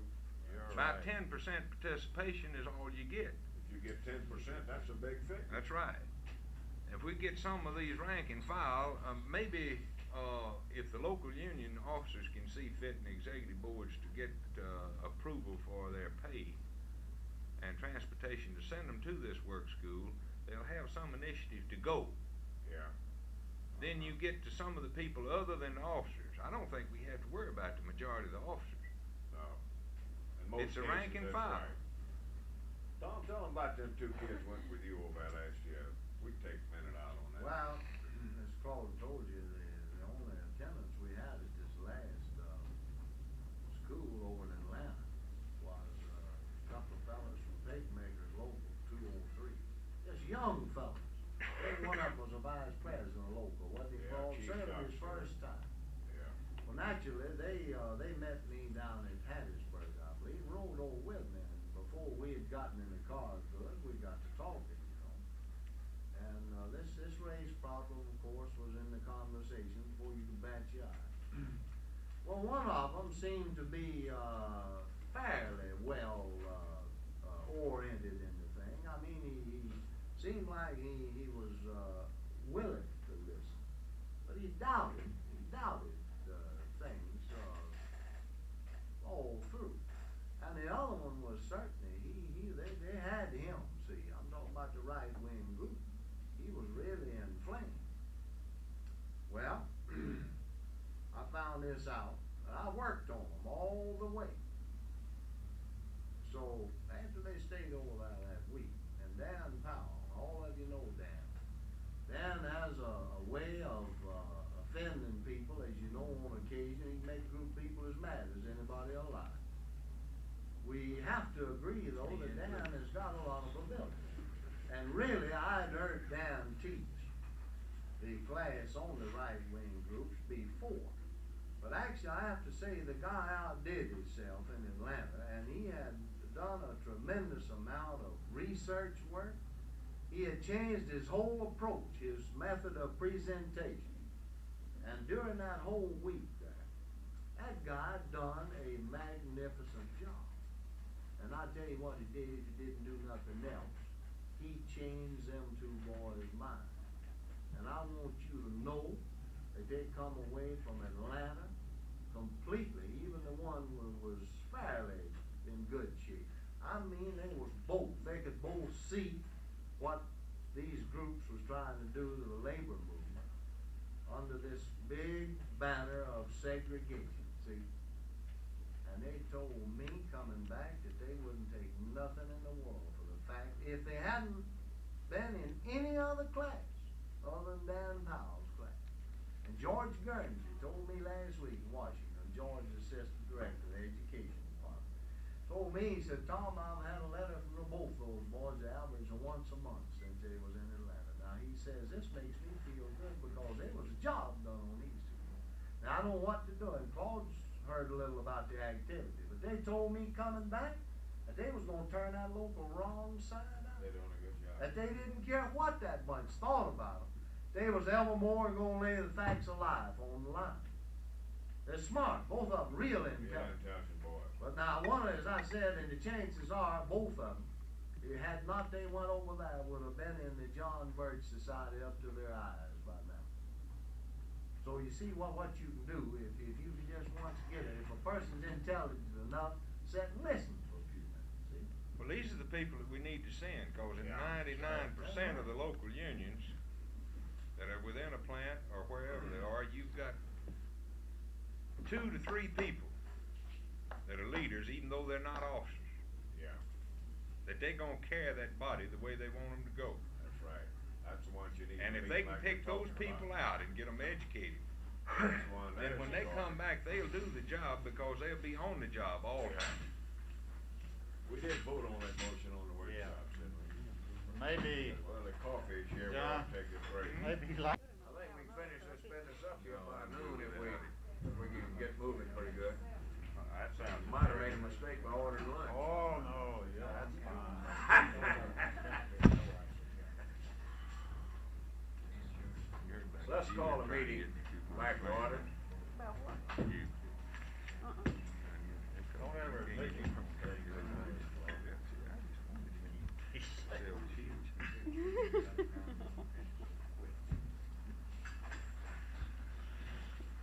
Let's call the meeting back to order. It's gonna be difficult, I know, to, Yes, sir. keep this Ku Klux activity thing out of the picture because it's so involved about anything we bring up here, eventually you come around to this particular type thing. Brother Taylor just advised me that there's a possibility that he might have to leave the meeting early because of a sick brother that he has. He got a call there about his brother. And the next matter that I want the board to give some consideration to was discussed briefly at our meeting of the executive committee last night, and I'm gonna ask Brother Taylor to bring that matter up. Let's have a discussion on that. Wyman? Mr. Chairman, this was and members, this is in regard to this, school aid question that you've been hearing quite a little bit about as to whether or not, Mississippi will voluntarily comply with some of the provisions of the Civil Rights Law and thereby continue to receive this 20 or 30 odd $million. Or in the event that is not done, then we stand, of course, the chance that we will not receive the 20 or the $30 million, as the case may be, but we will still be bound by the terms of the law, and we'll finally have to come to this integration proposition. So my thinking was that since there have been certain groups that have gone on record as favoring the voluntary compliance and receiving the money, that the State Labor Council could align themselves with those organizations and go on record as favoring that. You would probably know, and I know you read the papers just like I do, that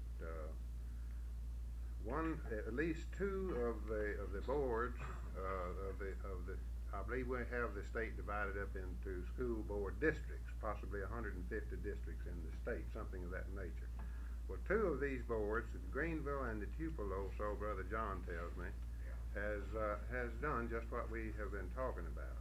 I understand that the Board of Trustees of the Institutes of Higher Learning have gone on record and have unanimously One committed vote, the colleges. One dissenting vote. Well, yes, Yeah. maybe that's right. I believe you're right.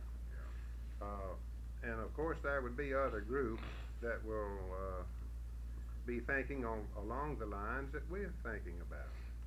On the other hand, we already know that there are groups that have spoken out against this sort of thing, but principally the Citizens Council people. And my thinking was that this would be a good time to show our colors and to show our alignment and to show our support for what I think would be for the future welfare and benefit of the public school system of the state of Mississippi. Briefly, that's what it was, and I believe Claude spent some time, maybe later in the night, working on something concrete that might be presented to this board for your approval. And This is rough. might be of course. roughly, it might be the time and the place to do that now. Might do, I'll read it to you. This would be, of course, in the form of a news release to the press. The Executive Board of the Mississippi FL-CIO Labor Council held a scheduled meeting at the Heidelberg Hotel in Jackson today. This group, in absence of a regular or special convention, is the authority voice of all the FL-CIO unions in Mississippi. A number of important issues were considered and acted upon by the group today.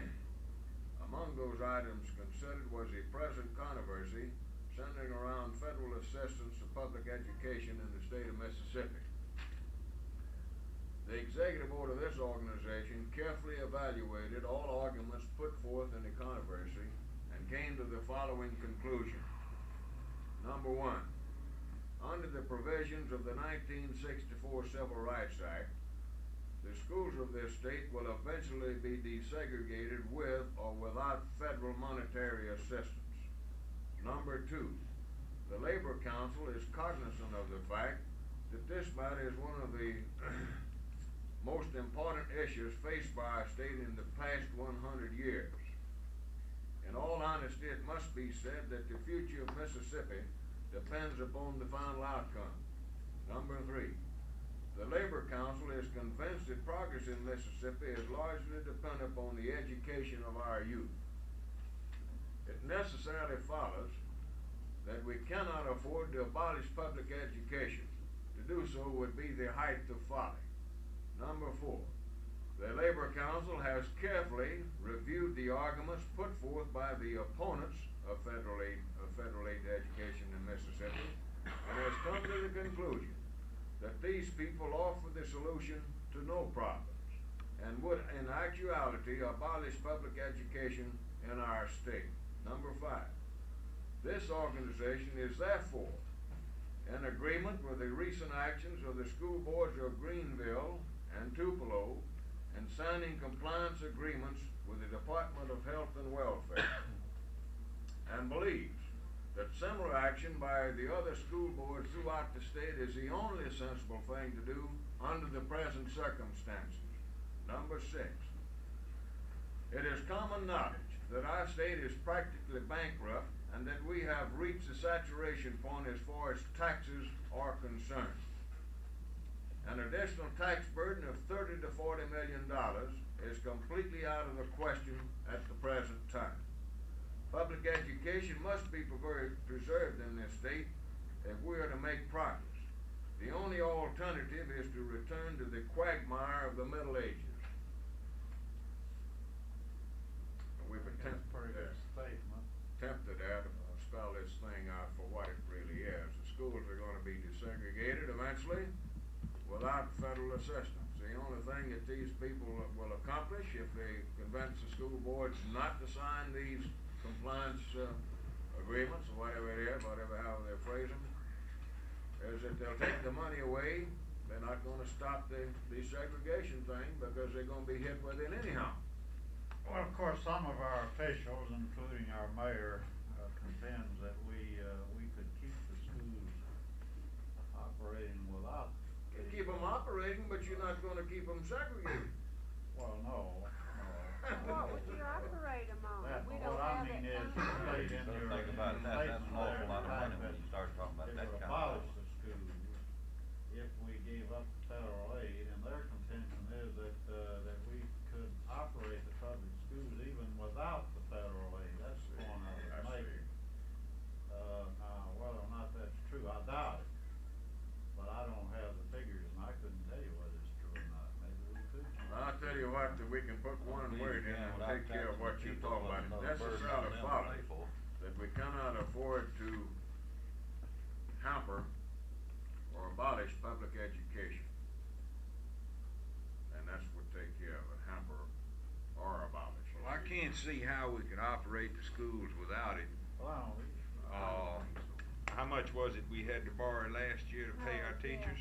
Well, the first thing the legislature had to do during this administration was to enact a bill authorizing the governor to borrow $10 million in order for the state to pay off its obligations. And from time to time, they've had to borrow additional money. Just not too long ago, if you recall, they were in dire straits and wasn't be able to meet the obligations, and they were having to borrow additional finances. This is what I talk about in the money thing. I thought that this ought to be touched on in the statement. Of course, this statement is rough. There's a lot of room for improvement, but the thought is there, you see. And of course, Claude, this was touched on in the editorial I brought you yesterday out of the Tupelo Journal. Right. For the fact that the Jackson City schools don't have this problem. Right. They are assured of federal aid. Right. They're already integrated. Yeah. Right. And I am not willing to sit by and let Jackson dictate to me under any condition. I might give you an example, Claude, of what happened in Pascagoula Thursday. It might wake some of them up there in this fact. It's something I had reference to a minute ago. Yeah. Thursday, they had some of the clubs, I forgot now which one it was, had a dinner down at LaFont Inn, selecting the young man of the year. Yeah. Bill Winters here was the featured speaker. Bill Bunner, yeah, I saw that where he's gonna make the speech. And he brought out in his speech, said very clearly that the education was the #1 problem in Mississippi. Right. And he told them, the people, to wake up and quit living in a dream of the past and to look to the future. In other words, what he insinuated, this is the law of the land, you just gotta comply with it. Absolutely right. Did the press give him pretty good coverage down there? Very good. I had coffee with him last week, and we talked about this same thing. And he was telling me about a meeting he had been in with Zach Hederman over here not too long ago. This question came up, and Hederman said, well, what do you think about the situation now? He says, well, what situation are you talking about? He says, well, I'm talking about this question of signing these compliances on the federal assistance. Bill says, well, I'll tell you what I think about it. He says, we got one of two choices.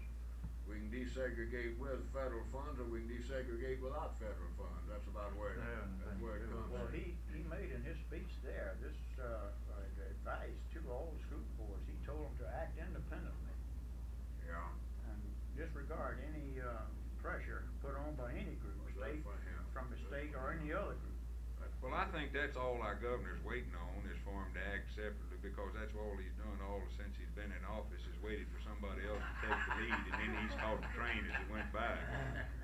He doesn't want to take the Hey, don't condemn him. Real busy huh? fella, he didn't have time to be in the parade up there. No, but I'd still love to know who in the hell he thought he could talk to up there about business on that day. He's that's the truth. But you saw it in the paper, Maybe he didn't was you? afraid He to was be in around the letting parade. Jim tell him what to do. Hey, well, you remember what your editor up there said about him, that he bleeds from the rear. Mr. Chairman, if it's in order, I make a motion that the board go on record in support of issuing a statement, that I'll second statement the or whatever statement, I think probably you should either issue that statement or you should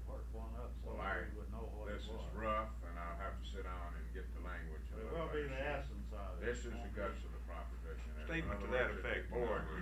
That the board go on record as favored, as taken, well, let's see, how do you wanna get that? Favoring the school boards, Yeah. complying, signing or Signing complying. compliance Something agreement. like this is released. Well, I make There's gonna be a motion backlash from certain people, but it's gonna have to happen, so I think. We had a second on the motion, didn't we? I second. Any further discussion? If not, all in favor of the motion signify it by saying aye. Aye. All opposed? You can go back and argue with Motion some of carried, the so members ordered. if they read that in the paper. Well, of course, That's, this of course will bring down the wrath of the client again, but I'm getting kinda used to it. It's getting where it doesn't bother me a whole I lot. don't give a damn about the plan, there's people out there that I'm thinking about. Well, as Russ said, this will probably That's bring, not it. some backlash from, a Right, rank we and may have file more people. That's But if we right. can stir them up, by God, maybe we can talk to them. Might be possible, but of course, the way this thing is phrased, we're not taking a position in favor of integration, we just laying the facts on the table here for what this thing is all about. That's correct, You but know, the way your, the language is but couched. your rank and file members, will read that and will, interpret it to mean that we have taken action. Well, there's no Yeah, question. We're gonna be accused of that. There's No no question. question. Bert's right, that's the only part of it that they'll see. Bernie Imes, Columbus paper, for example, is not gonna carry that release like Claude wrote it. He's gonna pick out the things that we said signed the Well, to the Civil Rights Act. And that's basically That's what the it's old gonna trick. run. I mean, this is, Send on up This is Tupelo, the we'll trend get they're it, gonna we'll use. get it in there just like Yeah. it is. I think it's bad, that, these newspaper people can take a statement and just cut it up any way they want to. I think they ought to be honor bound to run the statement as it was made or else not run it. Oh, I know I've boy. had that happen to me. Well, by the way, this is kind of a side point here, but I brought along with me some copies of that, celebrated speech I made to the Connecticut Labor Council. I got a prepared part of it. This is a good example of what papers do, quoting you out of context. Of course, they've done a real job on some speeches I've made, the last few years on this getting you out of context. Of course, this is the unfortunate thing we're faced with. Our number one problem is newspapers. But there's no way of controlling how they manage the news. So we might as well face up to it, and what we can do, we can save the state. And if we get any repercussions, we can just sit down and fire this thing to the local union, anybody that wants to raise a question. That's what we'll do, and let them come to their own conclusions as to what we said here, right? They might as well make a. I don't think we got any choice, frankly, yeah. There's nobody got any more at stake in public education than the members of our organization. I'd like to, if I might interrupt, Claude, I'd like to say, on this statement a little bit further, that we,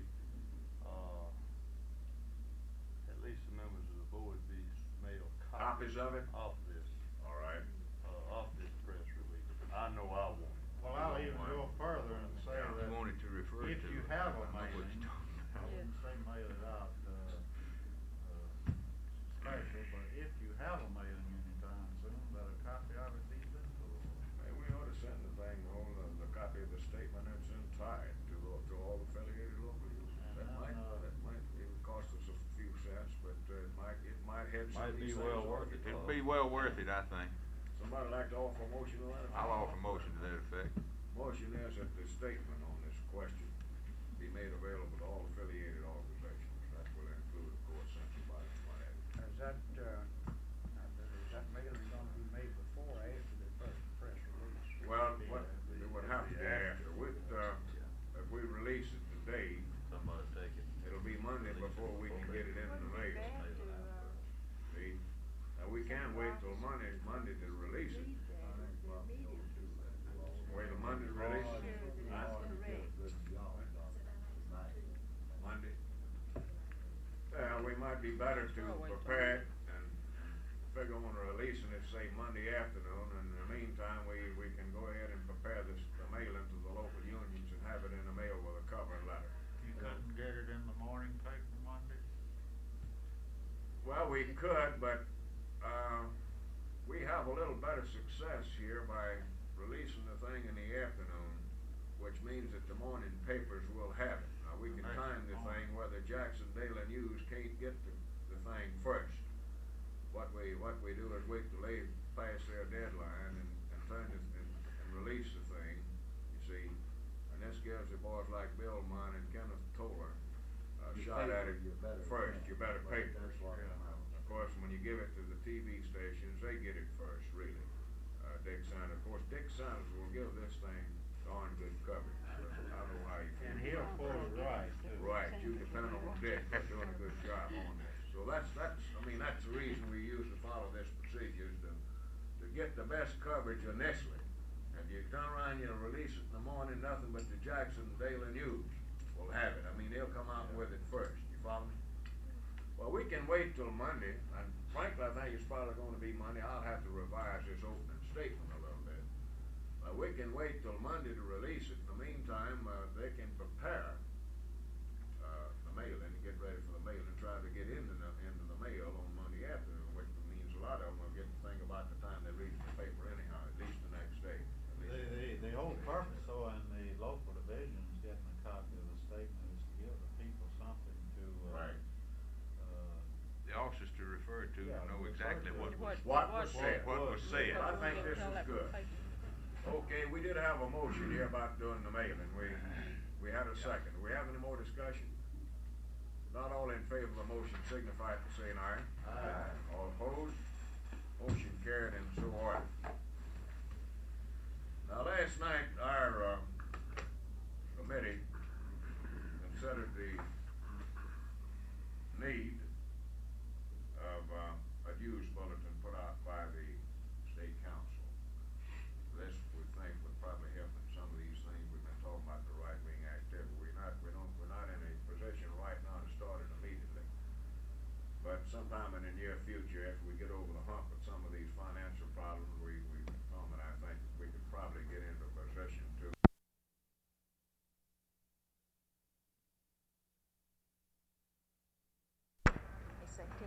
One, two, three, four. Come to order. I'd like to ask you to stand and ask Brother Pilot from Hattiesburg if he'd give us the invocation, please. Heavenly Father, we thank you, Lord, again for this meeting that we can come to today, Lord. Pray, Heavenly Father, that thy blessings will be blessed upon us, Lord, as we gather together and in working in unity, Lord. Pray, Heavenly Father, that you bless and keep us, Lord, throughout this day, Lord, and we'll give you the praise. I want to say at the outset that on behalf of our executive board, we certainly appreciate the fact that so many of you were able to come out and be with us here today to discuss with us, make a decision on what is probably one of the most important elections this state's ever seen. 2 weeks ago, we had a meeting of our executive board to consider this matter in line with the action of our convention in Laurel last June. And after reviewing this matter and spending considerable time on it, it was the thinking of our executive board that we should call a meeting of the State COPE Committee to make this decision instead of making the decision in behalf of the labor movement or the decision being made by just the executive board of the council. We felt that we should have a more representative group to make this decision. We would have called a special convention had we felt we had enough time. Since we didn't have sufficient time to send out the call, give local unions time enough to elect delegates to such a convention, we felt this was the next best approach. As all of you know, the State COPE Committee is made up of the principal officers of the various central bodies, plus the officers of the congressional district COPEs and the executive board of the state AFL-CIO. I've just been trying to look the group over to see how many areas, if any, did not have any representation here today, and I believe that all areas are represented with the exception of 2. And maybe those people will arrive before the meeting's over with.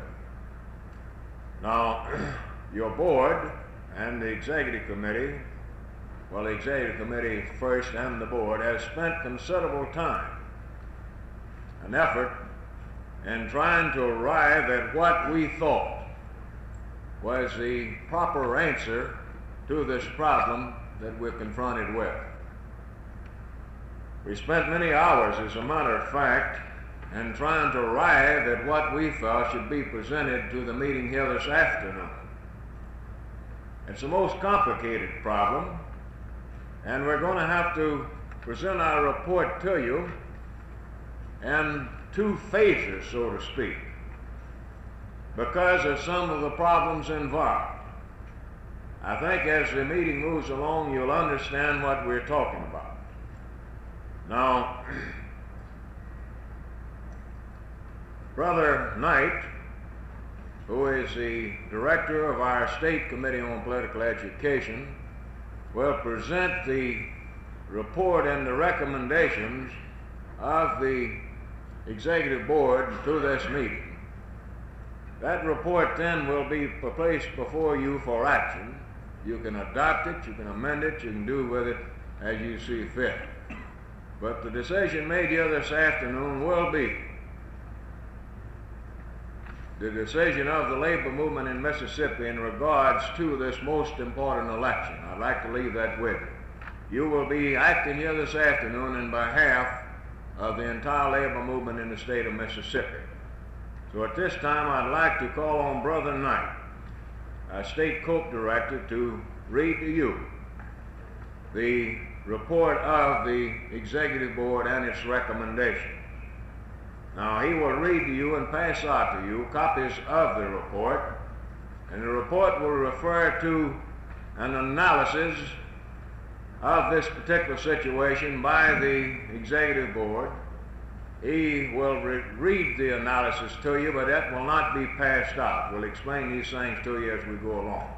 So before he reads the report, we want to first ask the report to be passed out. They're getting it out to you now. Brother Knight.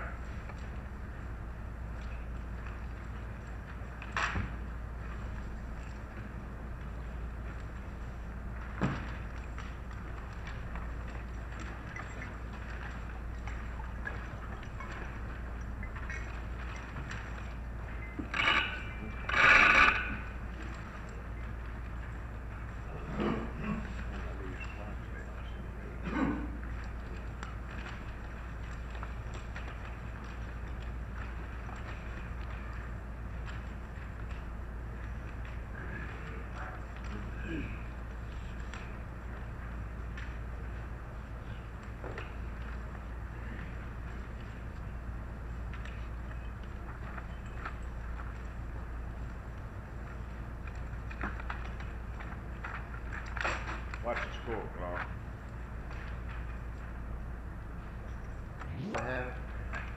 Report of the Mississippi AFL-CIO Executive Board to the Mississippi AFL-CIO State Committee on Political Education. In accordance with the mandate of the Mississippi AFL-CIO Cope Convention held in Laurel on June 22nd, 1963, your Executive Board met in the city of Jackson on September 21 to consider the all-important matter of election of a governor and a lieutenant governor to serve our state for the next 4 years. Unfortunately, this is not to be.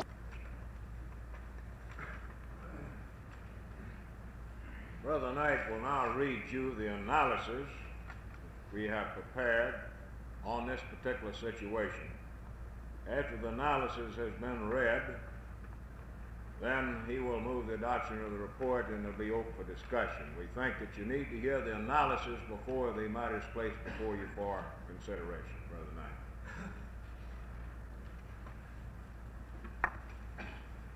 I'll ask you to please bear with me. I'm going to attempt to read this as slow and as distinct as possible. We worked on it and overhauled it so much so I don't really know what I've got here.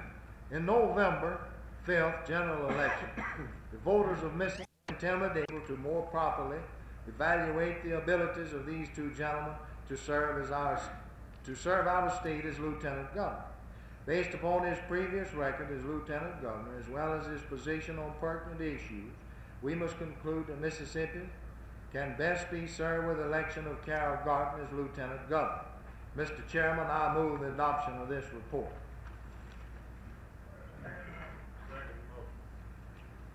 You've heard the motion to adopt the executive board's report.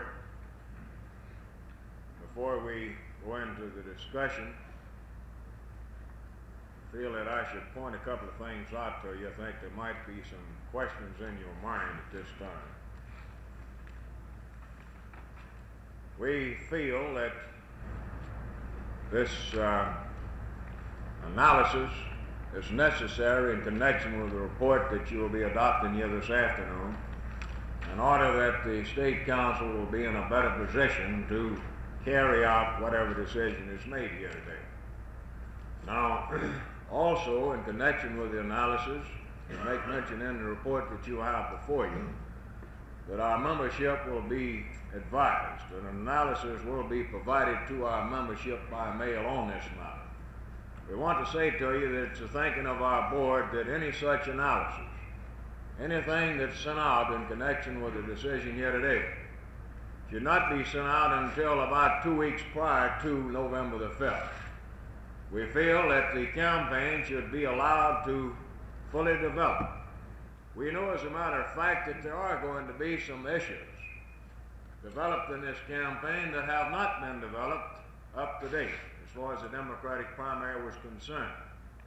As a matter of fact, we can advise you here this afternoon that we know, beyond the question of a doubt, that Mr. Phillips has in his possession a transcript of the conversation that went on between the Attorney General of the United States, the Governor of this state, and the Attorney General in connection with the Oxford situation. And we have good reasons to believe that, given a little time to develop this matter, that labor will not become an issue as it would were opposition to be made known public prior to, we'll say, a couple of weeks before the election. Now, we feel, however, that the report that you have before you should be a matter of public record. So with those few remarks, I now will open the floor up for discussion on the committee's report. I'd like to ask one question. Would you get up and get the mic, please, and announce your name, where you're from? W.M. Stewart from Laurel. On the question of adopting, now what are we adopting here? Are we adopting this, or are we adopting the analysis of what you read? You're adopting the analysis and the report.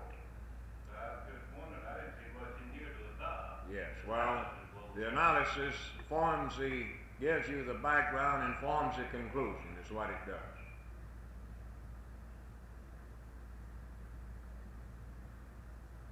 Don't everybody speak at once.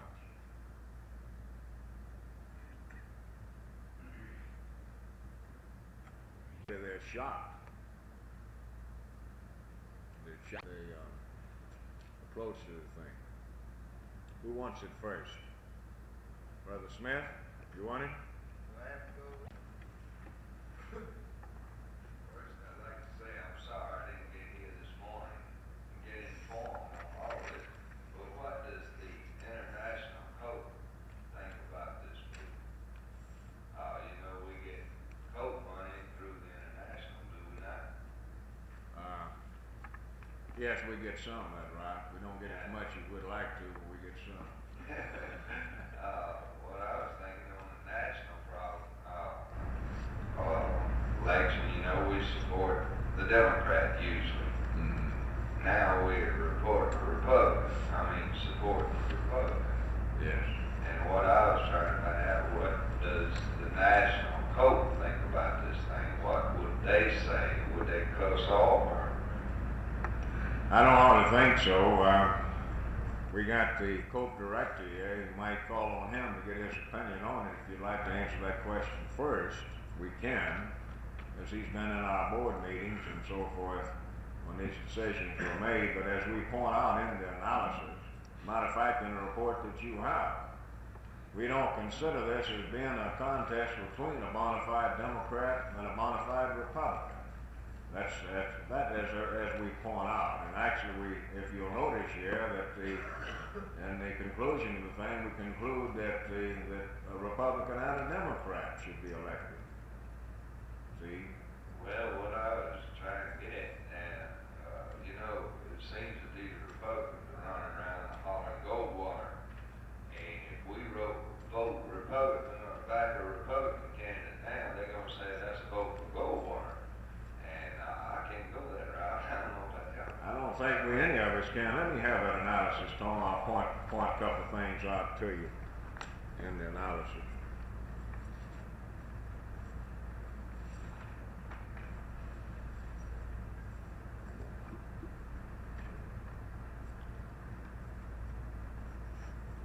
I gotta find it here first.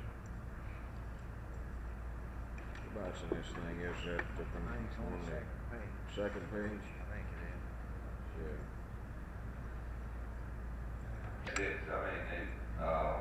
The thing of it is, do you think they're gonna brand us saying that that this will be a vote for Goldwater or not? Well, we point this out now. Let me read it to you. I'll read the whole paragraph, the second paragraph, as a matter of fact. Neither of these candidates merit the endorsement or recommendation of organized labor. However, union members, like all other Mississippians, who vote in the general election must make a choice between these two candidates.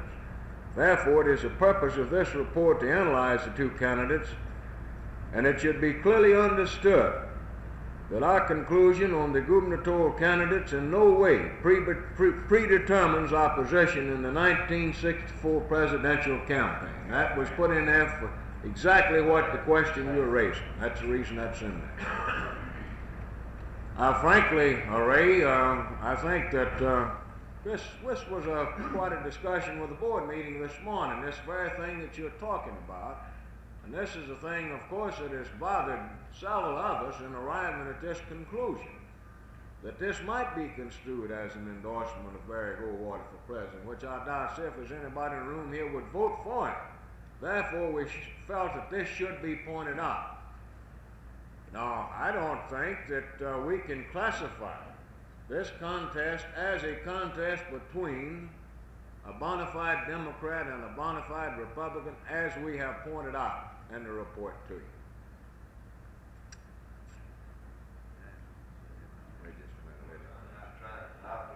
That's right. That's what this meeting's for. Race, and I tell you, you run into a lot of problems. Yes. You get out there. I don't think labor beat me now. Of course, in politics, everything beats you. You know, one guy tell you this, one tell you that, what beats you. Yeah. But nobody actually knows. You just don't get enough votes. I don't know whether I was well known enough to all the people. Of course, there's a lot of people told me afterwards that they would have voted for me and they didn't know it was me. One old boy knew me for 12 years, but he said I didn't know your name. So, but these kind of things, if we're going to enter this thing 4 years from now as labor candidates, which I didn't deny, I ran on a labor ticket. If I'd have been elected and they'd asked me the question, I think that was a boost for labor. I said, certainly I do. And I hope 4 years from now that we can have some labor men win in some of these representative offices. I thought maybe we could have one or two this time, but it seems like we all got that dozen. But 4 years from now, we've got to start figuring out for it. And I just wonder if this thing would hurt us in any way, the way we are. Do you think it'll help us, this stand that we want to take? I personally think that this will do an awful lot to rejuvenate the Democratic Party in this state. The problem in this state, actually, as all of you know, is the fact that the Republicans are running the state Democratic Party. And the election of Rubel Phillips would put this state on the road to a two-party system. Then we could have a contest, a bona fide contest between a legitimate Republican and a legitimate Democrat. Who wants the floor? How about you, Brother Thompson, over there in the middle of the Delta? Would you like to have an opportunity, I see you with your spaghetti there. Mother Bill Thompson Thompson. from Greenville.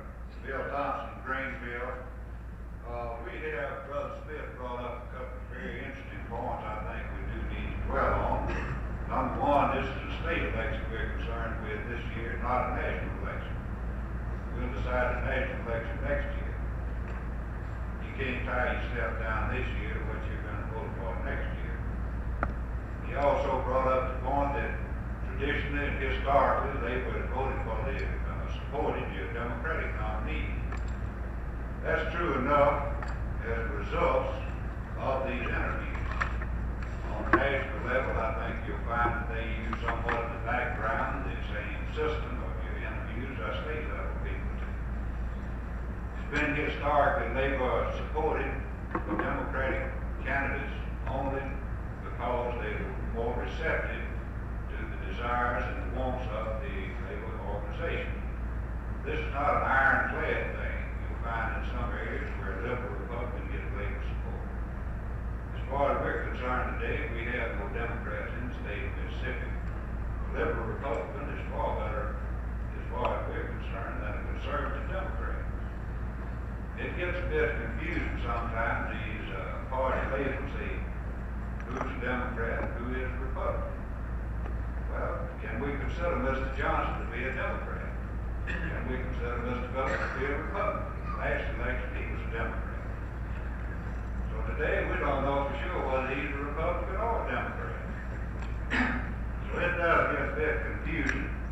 I know our membership quite often gets a little bit confused when we get crossing back and forth on party lines. I believe one of the most confusing issues is that during an election year, you'll have quite a bit of coalition.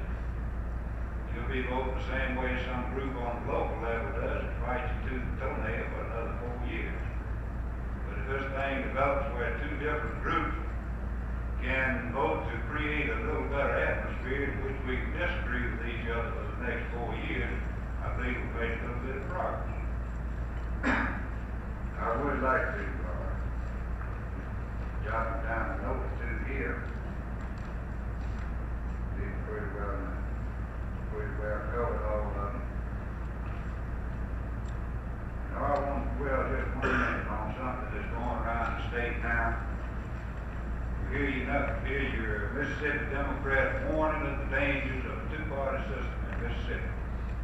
Well, it's kind of hard to conceive of this as being a danger because when they say a threat to our way of life, it's always hard to figure out who our way is. This nation was built on a two-party system to start with. Russia has a one-party system. They have elections, but they don't have one candidate running. So we're in just about the same position in Mississippi. I believe we could make a good contribution to the state government if we could hasten the days when you do have a two-party system in the state. Election time comes around, you can force these candidates to talk about something besides nigger. That's a serious issue. We all agree it's serious, but it's not the one and only issue. We had a candidate in our area overturned one of the most liberal candidates in the state, one of the most liberal office holders in the state this last election on the nigger issue. 2 days after he was elected, he said, well, I don't see any way to raise these finances for the state but to go up on the sales tax. So we're concerned with things like that. So I believe it would behoove us to give this serious consideration for the future. Because I don't think a Republican candidate for government will drastically overturn the state political regime as it is now. Your legislative seats have already been decided. He's not going to make any drastic change there. He can't do very little without the support of the legislature. So I believe it would be a contribution to the future of this state and our own position. Because definitely we have no Democrats in the state of Mississippi today in a position as we refer to, because all of them are anti-labor. So that's what we're primarily concerned with, is whether people are anti-labor or pro-labor, not whether Democrats or Republicans. Thank you, Mr. Chairman. Thank you, Darrell. Sims? Mr. Chairman, Willis Sims, from Central Labor Union.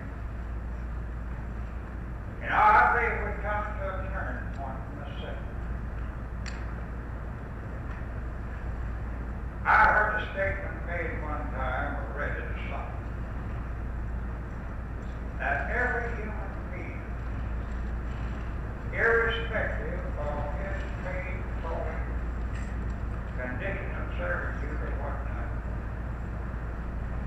would do one worthwhile service in their lifetime. I saw by the paper the other day that John Bell Williams ordered the tax bill.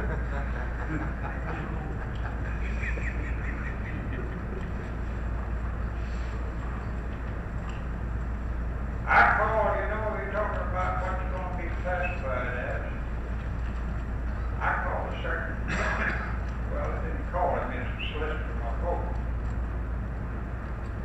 I told him, I said, I'm a charter sustaining member of the Democratic Party of the United States. I said, I'm in good standing.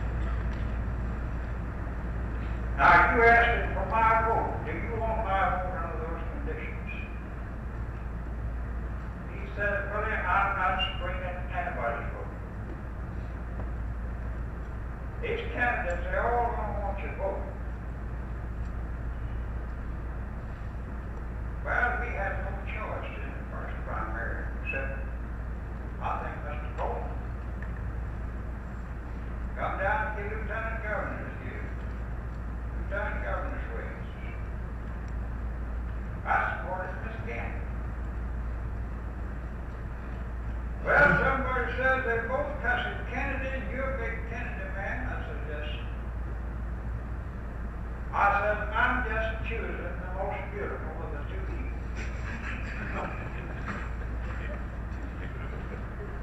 So, I tell him, I said, Kennedy wasn't my choice at the Democratic Convention decision.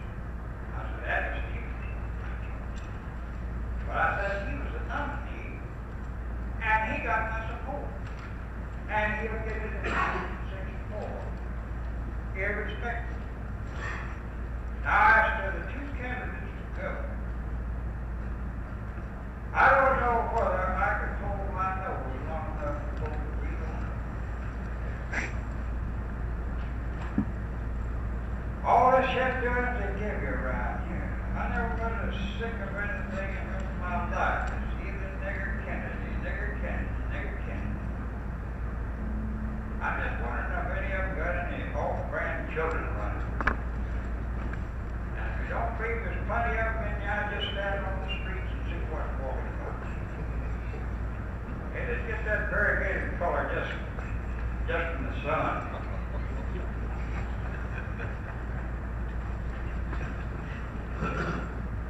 I've heard some old stories, I was trying to tell everybody I was going to that, so get tired of this, say, sit down, shut up. As a woman, one of our colored friends in Columbus, they used to have a specialty of doing up these curtains. And what she was an artist too, that's what she was. My wife had a job down there one day. Next door neighbor went with us, one of the ladies that lived there all her life.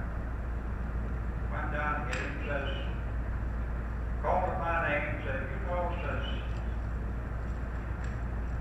you and Miss So-and-so looking up like to be twins.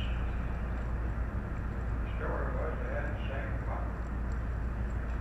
I don't know what the answer is to our situation in Mississippi. I take Columbus. We lost supposedly good friend up there in both house races. Luther Sims and young John Hull. Well, they didn't have a perfect record by any means. But they just took too much for granted. And they sat down on the job and just got beat. Holman got beat by about 28 votes. Luther Sims got beaten around about 200 votes, something like that. Well, he's the same thing as me, of course. I think that old adage, us things have to stick together. So I go along with it. But I'm willing to go along with whatever your doctor said.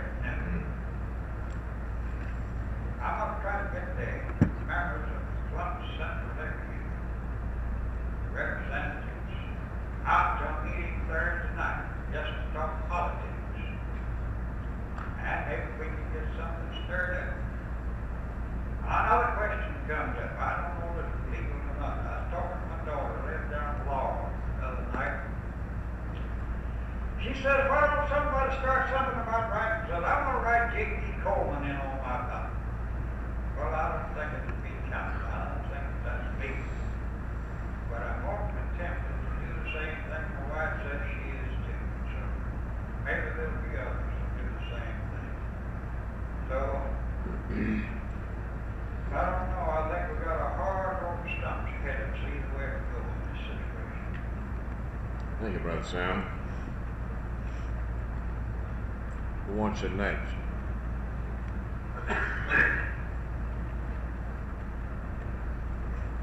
How about the man from Vicksburg?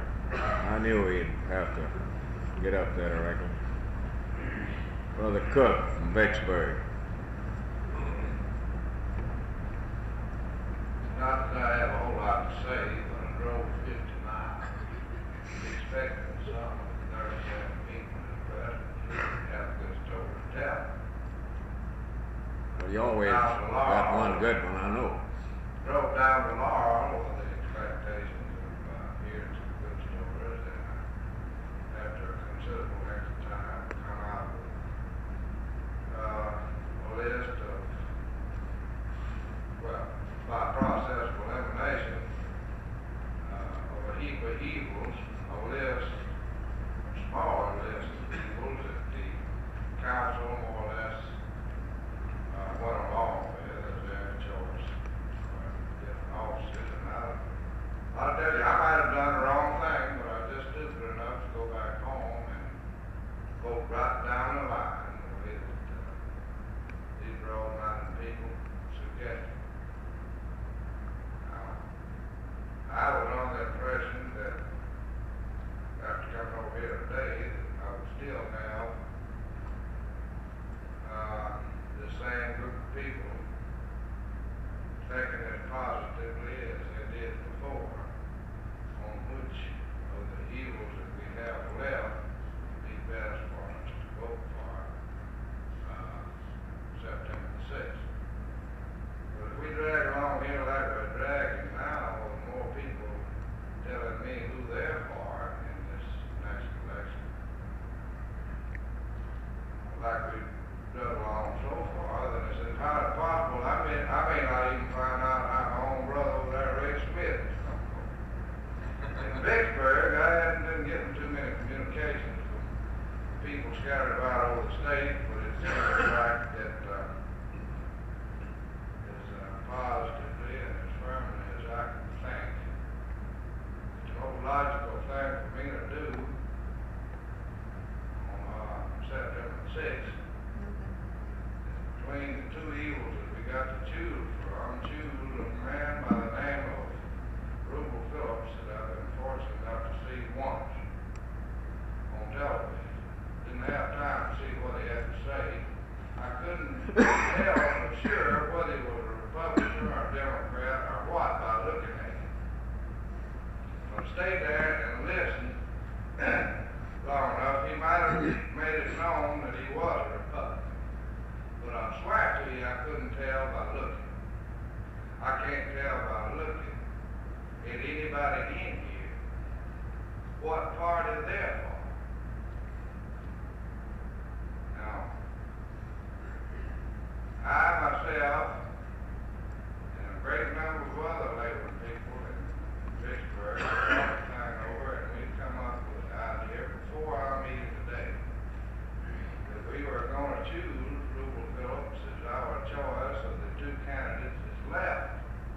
I appeal to you people to make the same selection.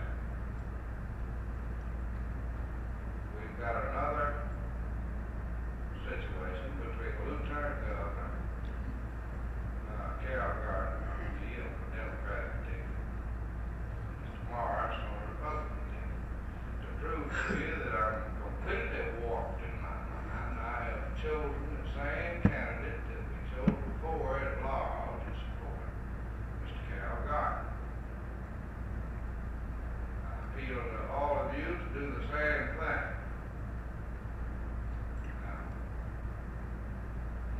know now, since I have told you that I am half Republican and half Democrat, because I'm gonna vote for one Democrat and one Republican.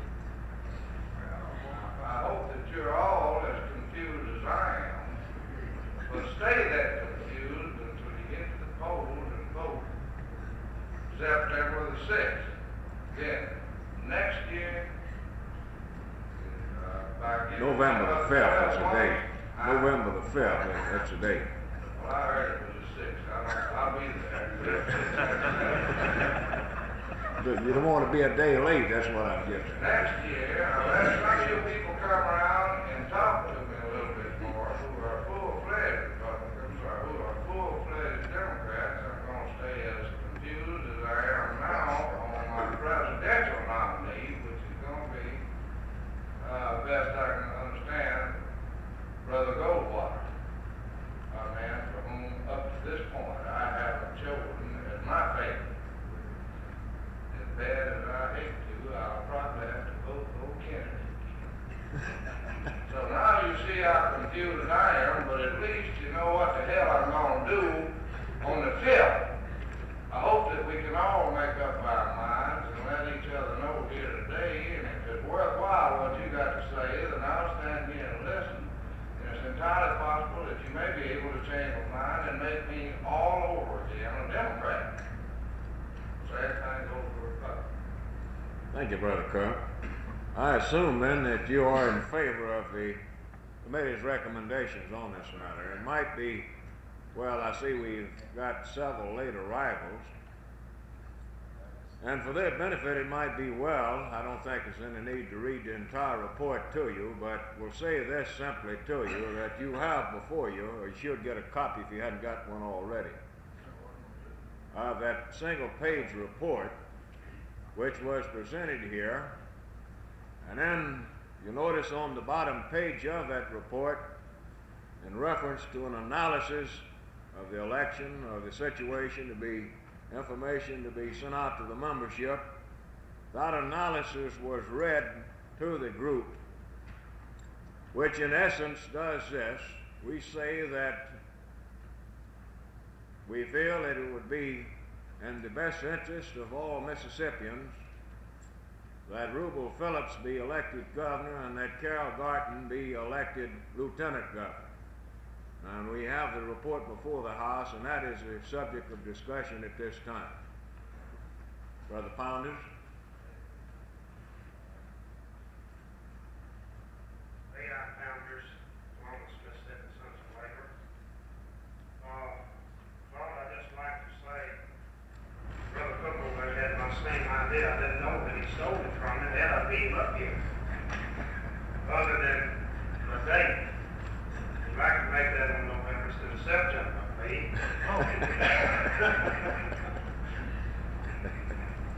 I personally can't see coming back supporting somebody that we said we couldn't support in the first primary. I had my mind made up on that sometime prior to the first primary election. Well, this man was serving as lieutenant governor when he hoped to take so many of our benefits away from us and our workers' compensation laws. He definitely caused me to lose all interest in him on those things. I cannot support him anyway. As the people in Columbus and our local members in Columbus have definitely informed me several times of their opinion, as they have been so many against me, I begin to think it's about time we turn and kind of join the crowd a little bit. So, to my opinion, let's get something started. If we can make some people see our views a little longer, let's get a two-party system in the state. Let's lay low on the situation. Maybe it might be good if we let's talk to the people and not put out in the literature at all. I think that's one of the things that hurt us in the first primary between the two candidates. Some of our CWA people got some mail out. things that hurt us so much in our election, this first primary. Some of the people got hold of it and began to work against us an awful lot. So, Brother Cook from Vicksburg just said, let's stand together. We have to do a sequence, let's find that much more stronger together. Let's do something to make people recognize us in the later days. Thank you, Brother Palmer.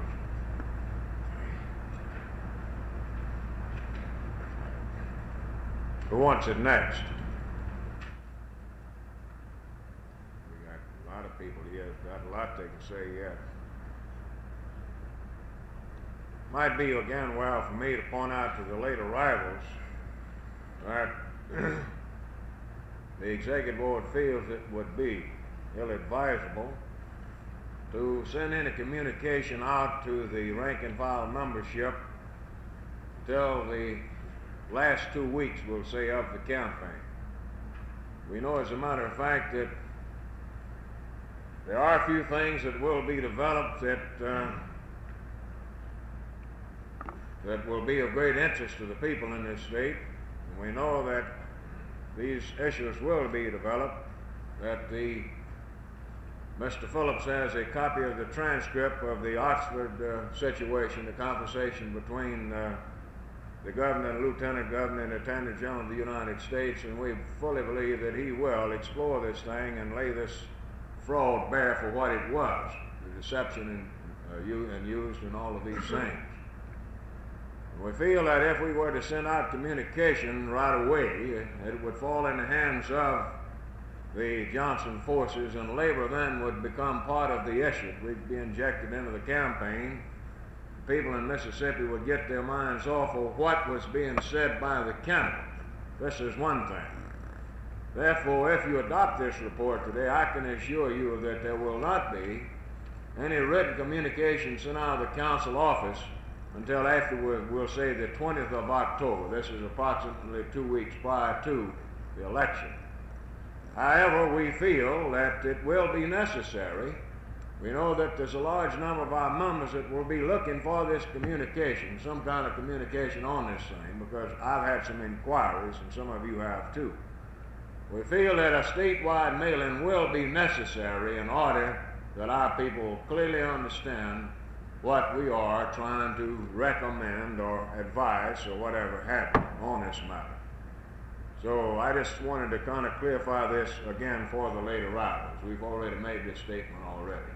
Glad to see you boys get out of It's it. better to wait and not send it out 2 weeks, wait, say 10 days.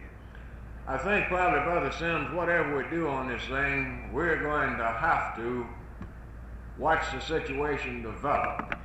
And probably whatever we do will have to be tied in with how the campaign develops. That's personally as we view it. I don't think that we can tell you here this afternoon really that we'll send it out 2 weeks before the campaign, or 1 week. It might be that we might want to do it just a few days prior to the election itself. Might not, that's right. Now, of course, one of the reasons we wanted to get all of you together here today to make this final decision was to put you in a position yourselves in your central body areas where you would be able to communicate by word of mouth with your members, because I know you've been getting some inquiries, and by virtue of having been in the meeting and helping make this decision, you will then be in a position to answer the questions of the people within your groups. That was another reason for wanting you here today. Who wants the floor next? Lord, I'm not going to Mike to say this, but if you intend for the people to get the literature, and you intend for them to get it a short time before Election. the election, well, within the week of the election, for heaven's sake, send it out at least 7 days early, because last time in the second primary we got ours 4 Late. days after the election. We're afraid of that. We're afraid of that. I think we'll have to do it at least a week to make sure it gets in the mail. Yes. 4 days. So Mail's very slow in some places, and we didn't allow enough time. I was afraid of that. Sure was. glad to get that information because personally we was afraid this was gonna happen. Who wants it next? Brother Stewart? Can I have it again, Claude? Yes. Just listening to some of the other discussion that's been here, and possibly if you have any Republican opposition on the local level, you can judge something by talking with those candidates as to what it is on the state level. I know we're not considering here today of the local level, but we do have a Republican candidate for the Senate in Jones County, and we talked with him and discussed him question pretty close. And I found that his views are almost right in line with Rupert Phillips' views, what I've heard. Now, I just talked with Rupert Phillips the other day. And I don't know, I made a statement to the man yesterday that I was either gonna vote for Rupert Phillips on November the 5th or go fishing. So I may carry my fishing pole to the river. Then another question comes into my mind when you say you're gonna endorse Carol Carton as lieutenant governor and Rupert Phillips the governor is your party line. You're gonna cross up your party, you gonna vote for the party, or what you gonna do? Or you gonna vote for the man?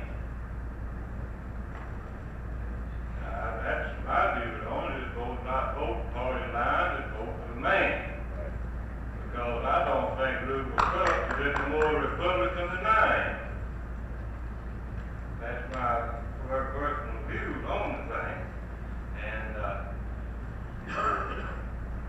I don't want, as I said, I don't want to tell you our local situation, but we've had things to occur in Jones County since the first Democratic primary. Possibly you don't know about yourself, but Let's hear about it. our favorite senator in Jones County has opened his mouth, stuck his big foot in it, and just about 2/3 of the people that I've heard talk that voted for him in the first primary are going to vote against him in the next general election, and I wouldn't be a bit surprised if we'd have a Republican senator from Jones County and don't much care, to tell you the truth. In fact, I think I'll vote for him myself. But I think I'll go along with the gentleman just before. I think I'll vote a Republican for the governor, Democrat for lieutenant governor. That's right. Thank you, Brother Stewart. Well, so I might say here that after this meeting, we're going to ask those CLU delegates present who have legislative contest in the election. We want to ask them to stay. We want to review them with you. We want to find out what, if anything, we can do to help you in your situation. So we will get into that matter before you leave here today. We haven't heard from the Hattiesburg group yet. I wonder if someone from that group would like to express themselves on this report. See, we got the whole back line filled up with them over here. Brother Pilot? Pilot from CLU in Hattiesburg. Mr. Chairman, I've been enjoying each one that's been speaking here this evening and hadn't intended in getting up, really. Sometimes I stop my mouth off too much. But I feel the same way that most of the gentlemen that came up to the microphone this evening. To me, the two-party system is fine. I think it's good. It's the way the country was established. But when we look at it in the sense of the word of the party system here in Mississippi, the situation that we're in, and how we're progressing in Mississippi, the lowest paid state, don't even have a state department of labor. The way things shape up here, I think we ought to forget about the two-party system and think about the man that can help us the most. I know that if I was voting for a man and I knew that he could help me more than another man, I'd vote for him. Because that's the man that I want to see on the job. A man that will do the most for labor. And I certainly believe this evening, as most of the other men have spoken of, I believe that our right move would be for Mr. Phillips. I don't know him personally, don't know his background. And in fact, I don't know too much about Brother Johnson either, as they call him down in Hattiesburg. I know there are a few things that I don't particularly like about him and his setup and the way that he does things. But everybody has their own opinions. You have your mind, I have my mind. Still, on the other hand, when we come down to the level that we're in now, I feel like that if together we'll stand, divided we'll fall. And if you don't believe it, try it. Because I can tell you for sure, if you have trouble in your union or anything that you go at, you'll find that people have a mind of their own. You're going to have a majority one way or a majority the other way. And I feel this evening that if we adopt this as it's been read and go right down the line, I believe we'll be in better shape in the state of Mississippi with Rubel Phillips and Carroll Garden as the head of our state, and I would Paul Johnson and ever who's running for lieutenant governor against Carroll Garden. Brother Pilot. What's the next? I hadn't heard from the Jackson group either. If someone wants to give us the views of the Jackson group. Got several areas we haven't heard from. This thing is just simple. I'm going to put it to you as I view it. This is the most important action. And if we agree on this course of action, then it's going to be incumbent upon all of us to try to follow through with it. That's the reason we wanted to try to get a little expression out of the various areas. Now, we got Brother Roberts from Jackson County.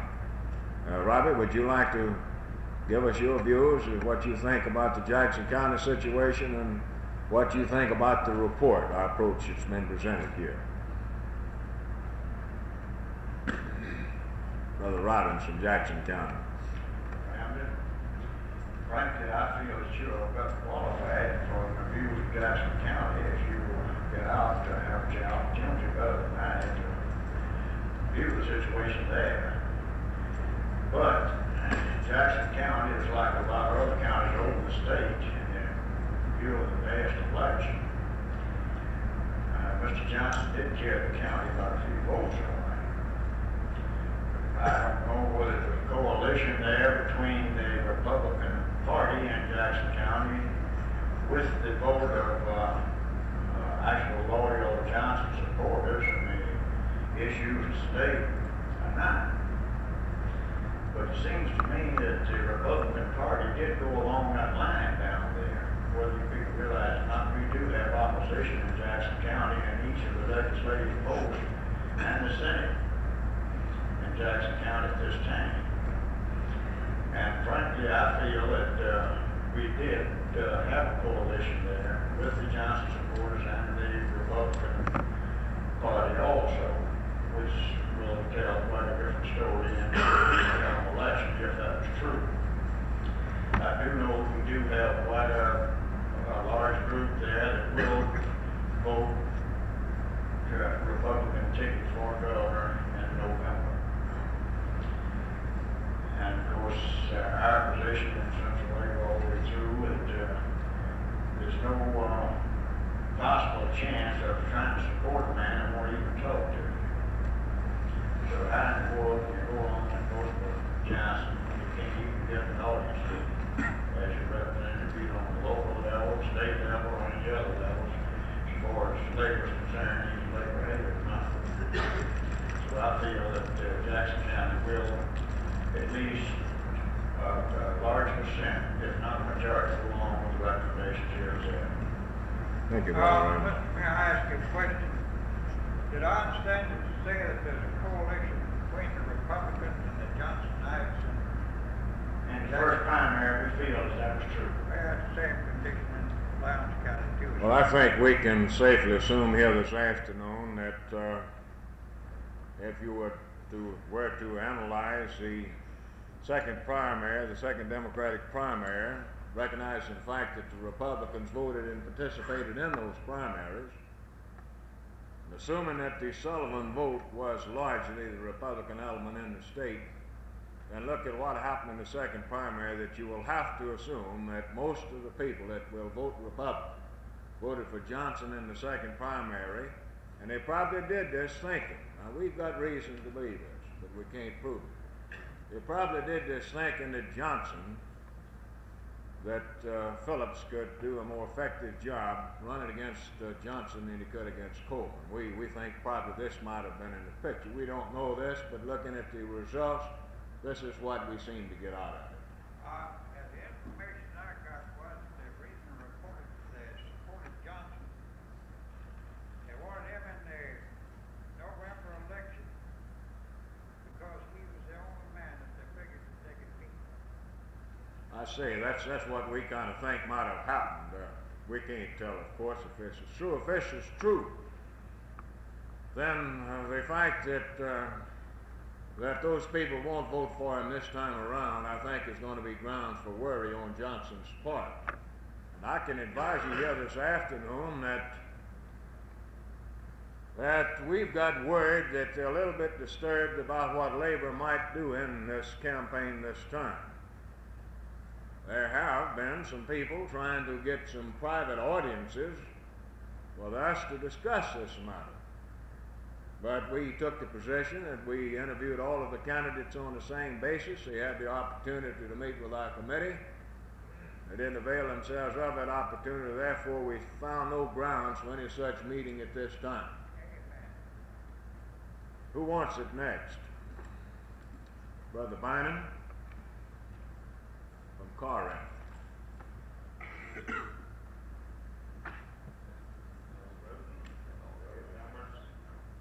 Having known Rupert Phillips from cradle up, he has always been an upstanding and outright man. And as far as Labor's concerned, he did come down in '54 and help fight the right to work bill when it passed, when I called him. And for the benefit of those who won in Corinth, last Saturday night when he kicked off his campaign, around 10,000 people. And I'd say out of 10,000 people that was there, Paul Johnson got 75% of the votes in the first primary, but it'll be just reversed November 5th. And Brother Gardner, we all know him. We went through it with him before when he was lieutenant governor. While not being the best, he has helped us some, and he's won against us some. But not like Paul Johnson did when he was lieutenant governor. And as far as Alcorn County is concerned, Rupert Phillips is home. He was elected by a large majority. Hey, Brother Bynum, I think you pointed out something here that was well worthwhile.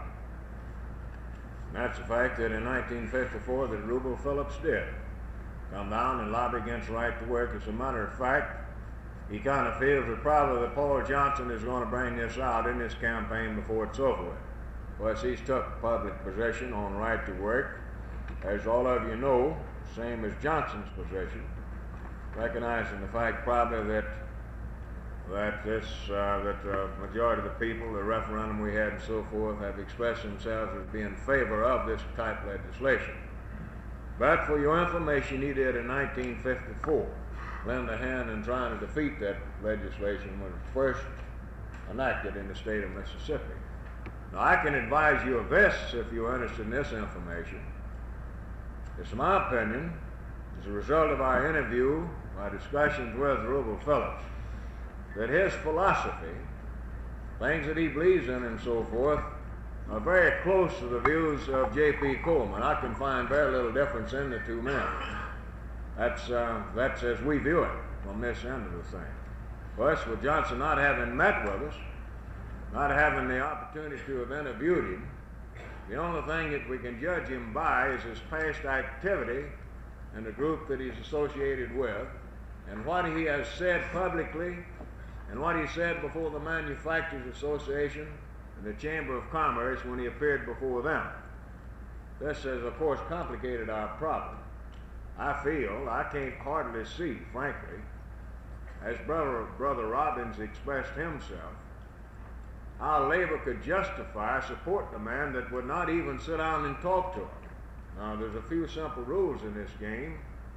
As all of you probably followed, interviewing candidates for the legislature, if a man did not answer your questionnaire, if he did not sit down with you and discuss these questions with you, then certainly you didn't make a recommendation for that candidate.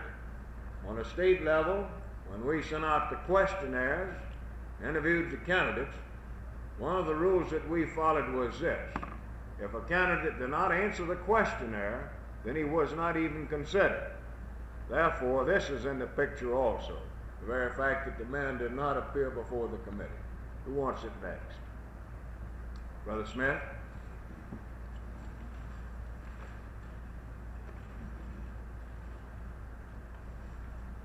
Come over there and said he got an idea from what I said up here a while ago that I was for Johnson. But let me tell you something.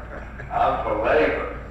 And whatever this Mississippi Labor Council comes up with, I vote that ticket. I've been voting, and I'll vote it again. Good. I don't care who we come up with. If it be old King and this Mississippi Labor Council come up with it, I'll vote for it. Because I believe in it, and I believe that we're going to have to stick together. That's our trouble in Mississippi. Labor's not sticking together. I doubt if all these people right here go out and vote the same ticket.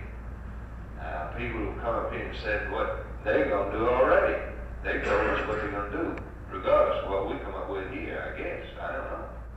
But that's a wrong attitude.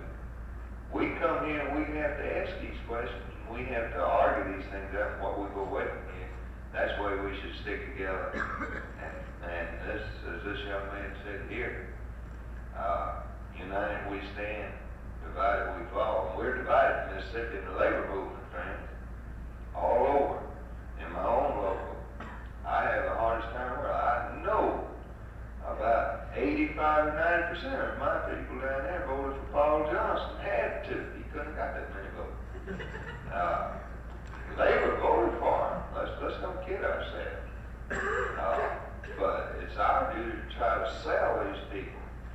And we could go out of here, all of us could go out of here and vote what we come up with here. But if the rest of our people don't, we haven't done a thing. We're going to have to stick together on this thing. And whatever you come up with here, if it's Reuben Phillips and Carol Gardner, I voted for Carol Gardner. I'd have loved to have voted for Evelyn Gandy because she's a personal friend of mine and a good girl. And I like her. She's for labor too, Gandy. But I voted for Carol Gardner because the Mississippi Labor Council come up with it. And I'm going to vote whatever this Labor Council comes up with. And I hope all these people here understand that. I think they do. I'm a labor man. We understand that, Ray. I don't think anyone misunderstood you. You just raised a question here as to what kind of position this was going to place us in the presidential election. And certainly I'll have to agree with you that one of our problems in this state that we are not united as we should be. However, I think that we're making progress. Really think we are. Probably more than some of you might think. Now, I know, and you know, that we do have a number of members that are going to make this decision on their own. And they're not going to follow out the recommendation of this organization. But I also know that we have a large number of people in this state that are waiting to find out what we're going to do. And those are the people that we must concern ourselves with. The other group represent the people that we've got to concern ourselves with in the future. We've got this job before us. We've got to convince them that it's to their interest, to all the interest of all of us, and that's for the proposition of politics that we get ourselves together for a mutual cause. Who wants it next?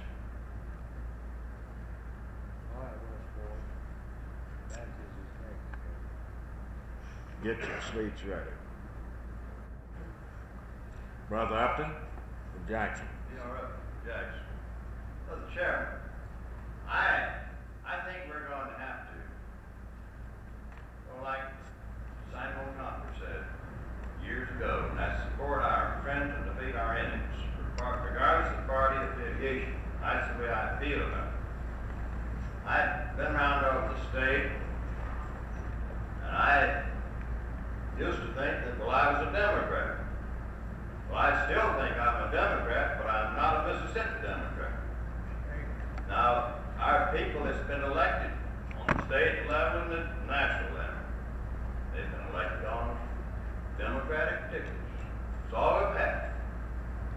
didn't vote Democrat. We've got some good Republican friends that are in office in other states, not in this state, I don't suppose. I've been convinced for some 10, 12 years that the people in Mississippi, and I'm talking about working people, but not only working people, but other people, I think will be better off, but more especially the working people, when we have developed a full-fledged two-party system. Now, we talk about Democrats. Well, when we talk about Democrats, I've been talking about the National Democratic Party. I'm not talking about Mississippi Democrats. I don't know what kind of an animal that is. Brand X. I heard one of these fellows for lieutenant governor the other day. He talked like when you heard him talking. He talked like he'd make a good Republican. But when you said, well, now, would you go to the party? Would you support the party nominee? If it's Barry Goldwater or an older conservative, I would. Well, I think if we don't do anything else, if we'll support our friends to beat our enemies, regardless of political affiliation, and that's been the policy of most of our international unions. I know that for years, our Journal President has been a Republican. He never tried to influence me. He never tried to make a Republican out of me. But he has. That's over with developments. And I think that we're going to have to support our friends and defeat our enemies. And I think that when we, and I'd like to say this about this program, I think it is developing, and I think it's doing a good job. I want you to continue to support this situation. And I think within another 4 years that we'll have some people that will actually be out looking for labor's vote. Now they talk about, the gentleman spoke over here about concern our way of life. Well, our way of life and the way they're speaking is to keep me and you down. Keep us on the low run. We've been there all the time and we're still there. So I'm going to say, I think we ought to follow the philosophy of Samuel Gompers. Support our friends and defeat our enemies, regardless of party affiliation. Thank you, Brother Afton. I wonder if we couldn't hear. Yeah, we can. I'm gonna find out if we can't get one of these ladies to speak out and have a little something to say here directly. I think we got several of them here. We need to dress this thing up a little. Brother Westmore. Natchez. Well, there's always people down in Natchez, you know. We got part of them this way, part of them that way. Yeah. But for myself, I can't see why we want to come up here and debate back and forth on this issue when we were down at law. We decided that we didn't have anything to do with the man that we have now. So what we up here question about? We got no way to go. We got but one way to go. So let's get together and go that way. Thank you. Hey, thank you. Well, I tell you, it appears to me, I don't know from the discussion we've had here this afternoon, that everybody came here with about the same frame of mind anyhow. So the recommendations of the executive board is merely following along, I think, what you more or less, in other words, you'd come to this conclusion before you got here based upon the knowledge and the information you already had. Now, I want to ask one of these ladies to get up here and express herself a little bit. Now, who wants this floor first? I'm going to recognize one of the lady delegates.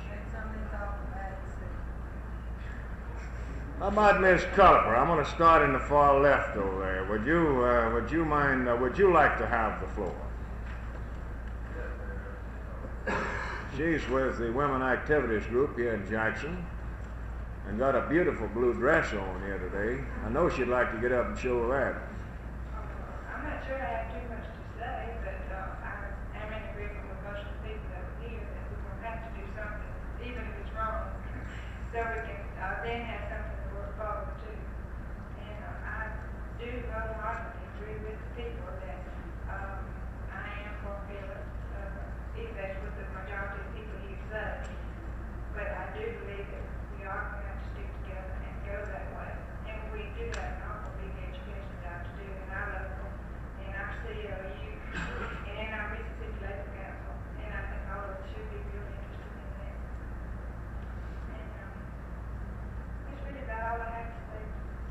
Thank you.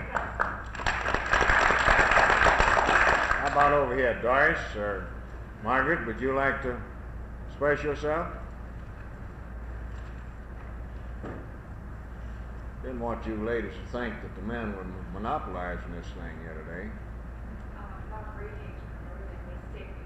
Mr. Chairman, not too much time to add to what the other gentleman has said, since we on the board had discussed it. We've given them our views, so they know how we feel and how we win. But we have so much work that has to be done to promote our program so that our people will know what we have said and how we reach this conclusion. And after we go back home, we don't want to forget what we've said and done here, and we want to take it when we get back. I want to carry it through. Thank you. Doris, did you want to say anything? I'll see if there's any of the girls over here. How about you, Miss Davis?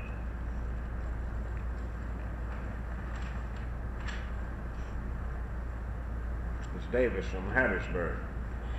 I don't think there's much I can add to this, but I feel that, the same way that the rest does, that whatever the council decides on, we feel we should do it with them.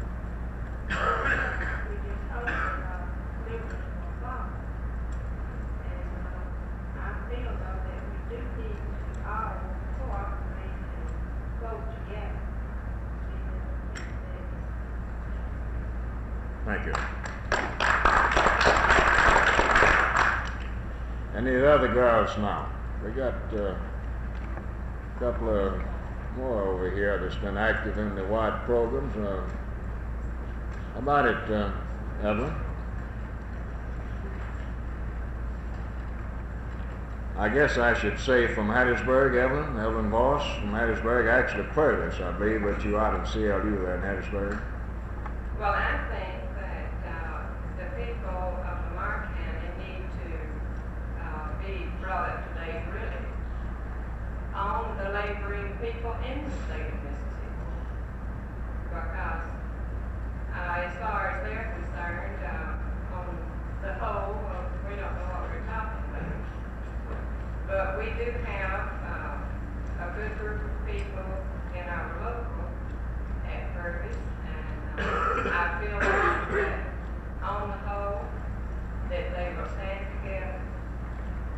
And I feel like that they think that the State Labor Council are the ones to study this thing out and lead us into the way that we should go on this thing. And I will say that I have not heard one person say yet that they would vote for Paul Johnson under any circumstances. So that leaves the other guy, I suppose. And they're wondering if it would be wise for us to use the bumper stickers. My son put one on my car, and it's still there. And so we feel that we have a real job to do, educational-wise, for the people in our area. And we feel like that the Labor Council will stand behind us, and I just hope we can do a good enough job. Thank you, Evelyn. How about it over here now? No?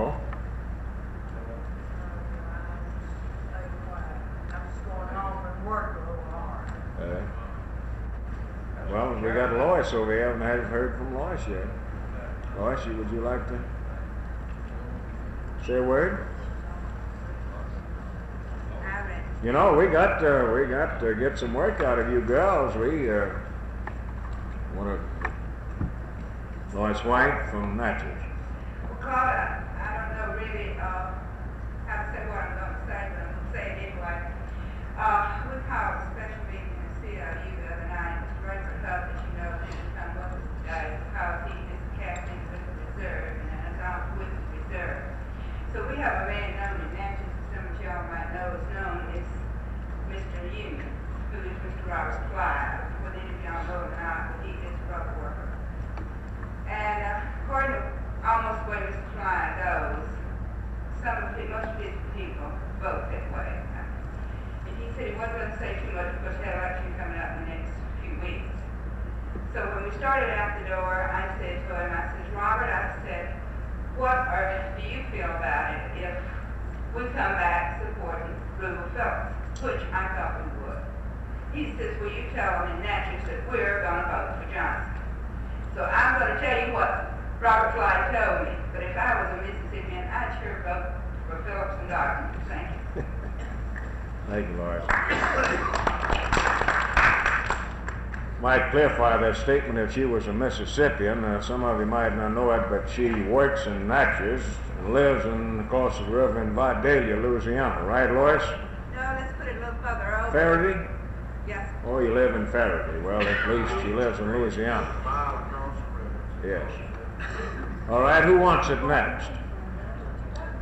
The motion is to adopt the committee's report. Did you want to say something, John? We have Brother Powell here with us. Thought before the thing was put, maybe he'd like to have a question is put that he might like to have a word to say. And Brother Knight would like to say something before we vote on this matter. Brother Powell, would you like to say something? Brother Powell. The question was asked to the first speaker what National Coke's position would be on the Mississippi Labor Council supporting a Republican for governor down here with the goal of a Republican. Let me say this to you, that as a representative of National Coke in the 6 southern states, I've talked to Al Barkin about this, and I personally am strongly sympathetic to the report and the analysis. The policy of National Coke has always been to consider one election at a time. That a governor's race does not predetermine your position in a presidential race. National Coke has also advocated in the South for many, many years a two-party system. We believe that a two-party system is our only answer in this country. As long as we've got this one-party system, it's controlled by a handful of reactionaries who wear the label Democrats and then go to Washington and vote even more conservative than the Republicans. Do you know that your Mississippi delegation and your 2 Mississippi senators have supported the Republican Party more than Barry Goldwater has?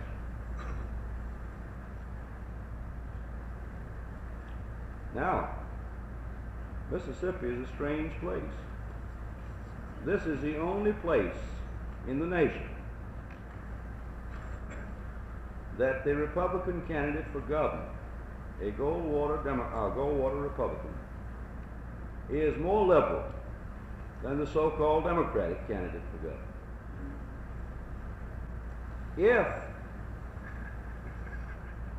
If Phillips is elected as governor of the state, I think that you'll have a clear-cut choice next year.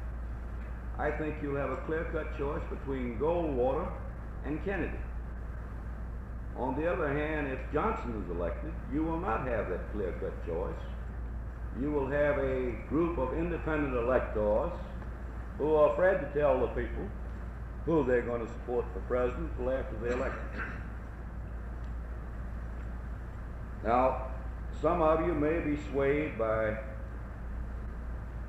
some of our rank and file by this old plea for party loyalty that Johnson and the congressional delegation is now making. Any plea for party loyalty out of Mr. Johnson comes with ill grace. It's downright ironic. When you remember that Mr. Johnson was one denomination on the grounds that his opponent was loyal to the Democratic Party in 1960 and supported the Democratic Party in 1960. And that he didn't. And now he's coming and saying party loyalty. How hypocritical can you be? I know as a Southerner it's hard sometimes to even think about voting the Republican ticket, but I think that we're sort of in the position of the 78-year-old fellow's grandpappy. You know, up in Vermont, these tourists was riding through the country. They came by a big farm or wooded area, and there this old man was out there chopping wood just like a machine.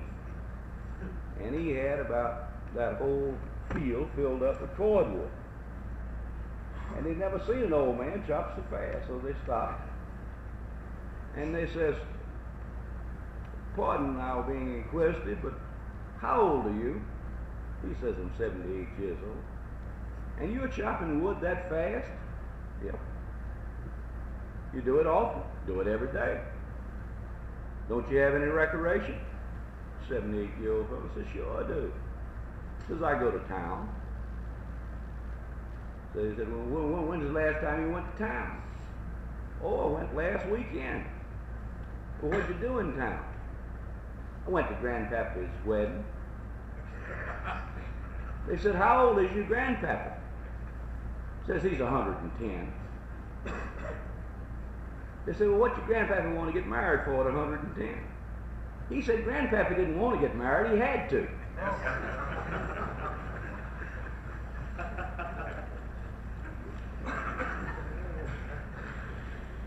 We're pretty much in that situation then.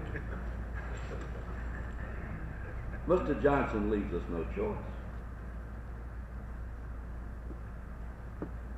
Now, in conclusion, let me say this.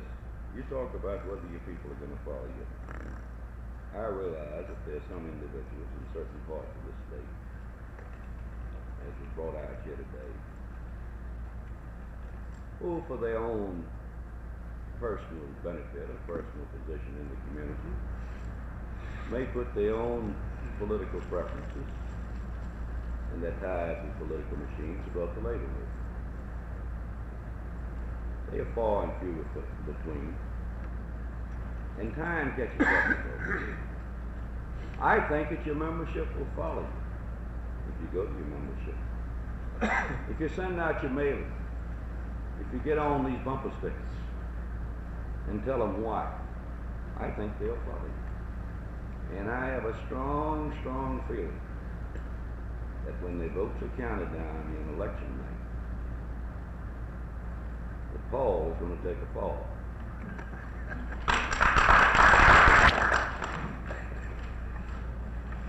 Did you want to say something? Well, we still have a motion to adopt the committee's report before the House, and the question has been called for. Are you ready for the question, or would you like to have further discussion? We did want to give every person here an opportunity to express themselves. We were particularly interested in hearing from you ourselves from the state level. We wanted to find out as much information we could about your feelings, what you felt should be done, and so forth. Are you ready for the question? All in favor of the motion to adopt the committee's report signify by saying aye. Aye. All opposed? Motion carried and so ordered. It be noted it was adopted by unanimous vote.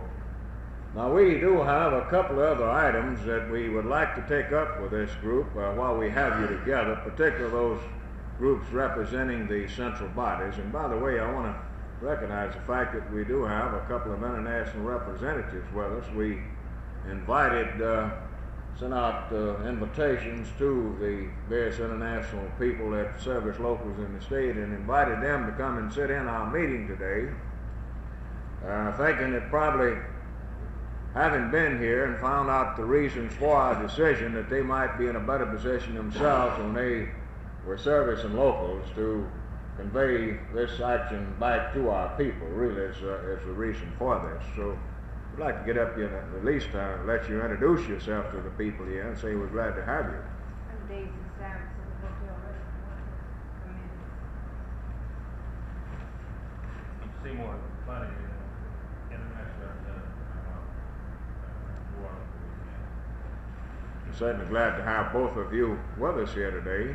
We got a lot of restaurants that we need to have organized here. I didn't understand the name.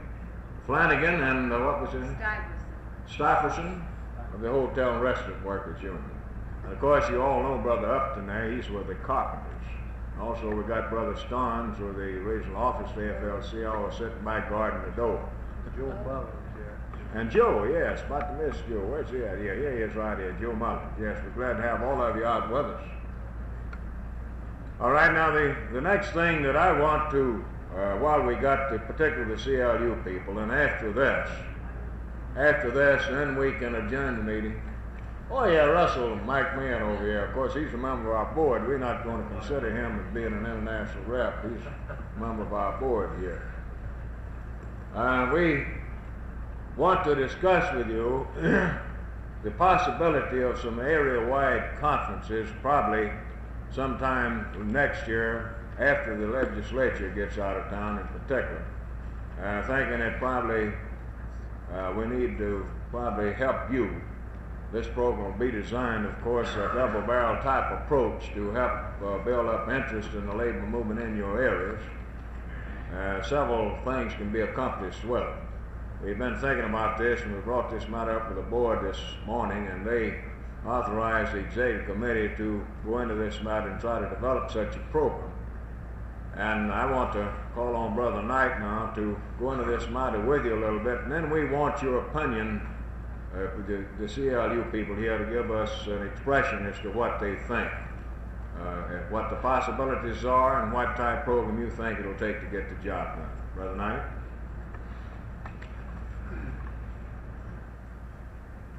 Thank you, Mr. President. You'll all recall on two different occasions during the last 3 years we have had some workshops in each of the Central Labor Union areas. Now, I remember on one occasion we had classes or programs 2 nights in each central body district.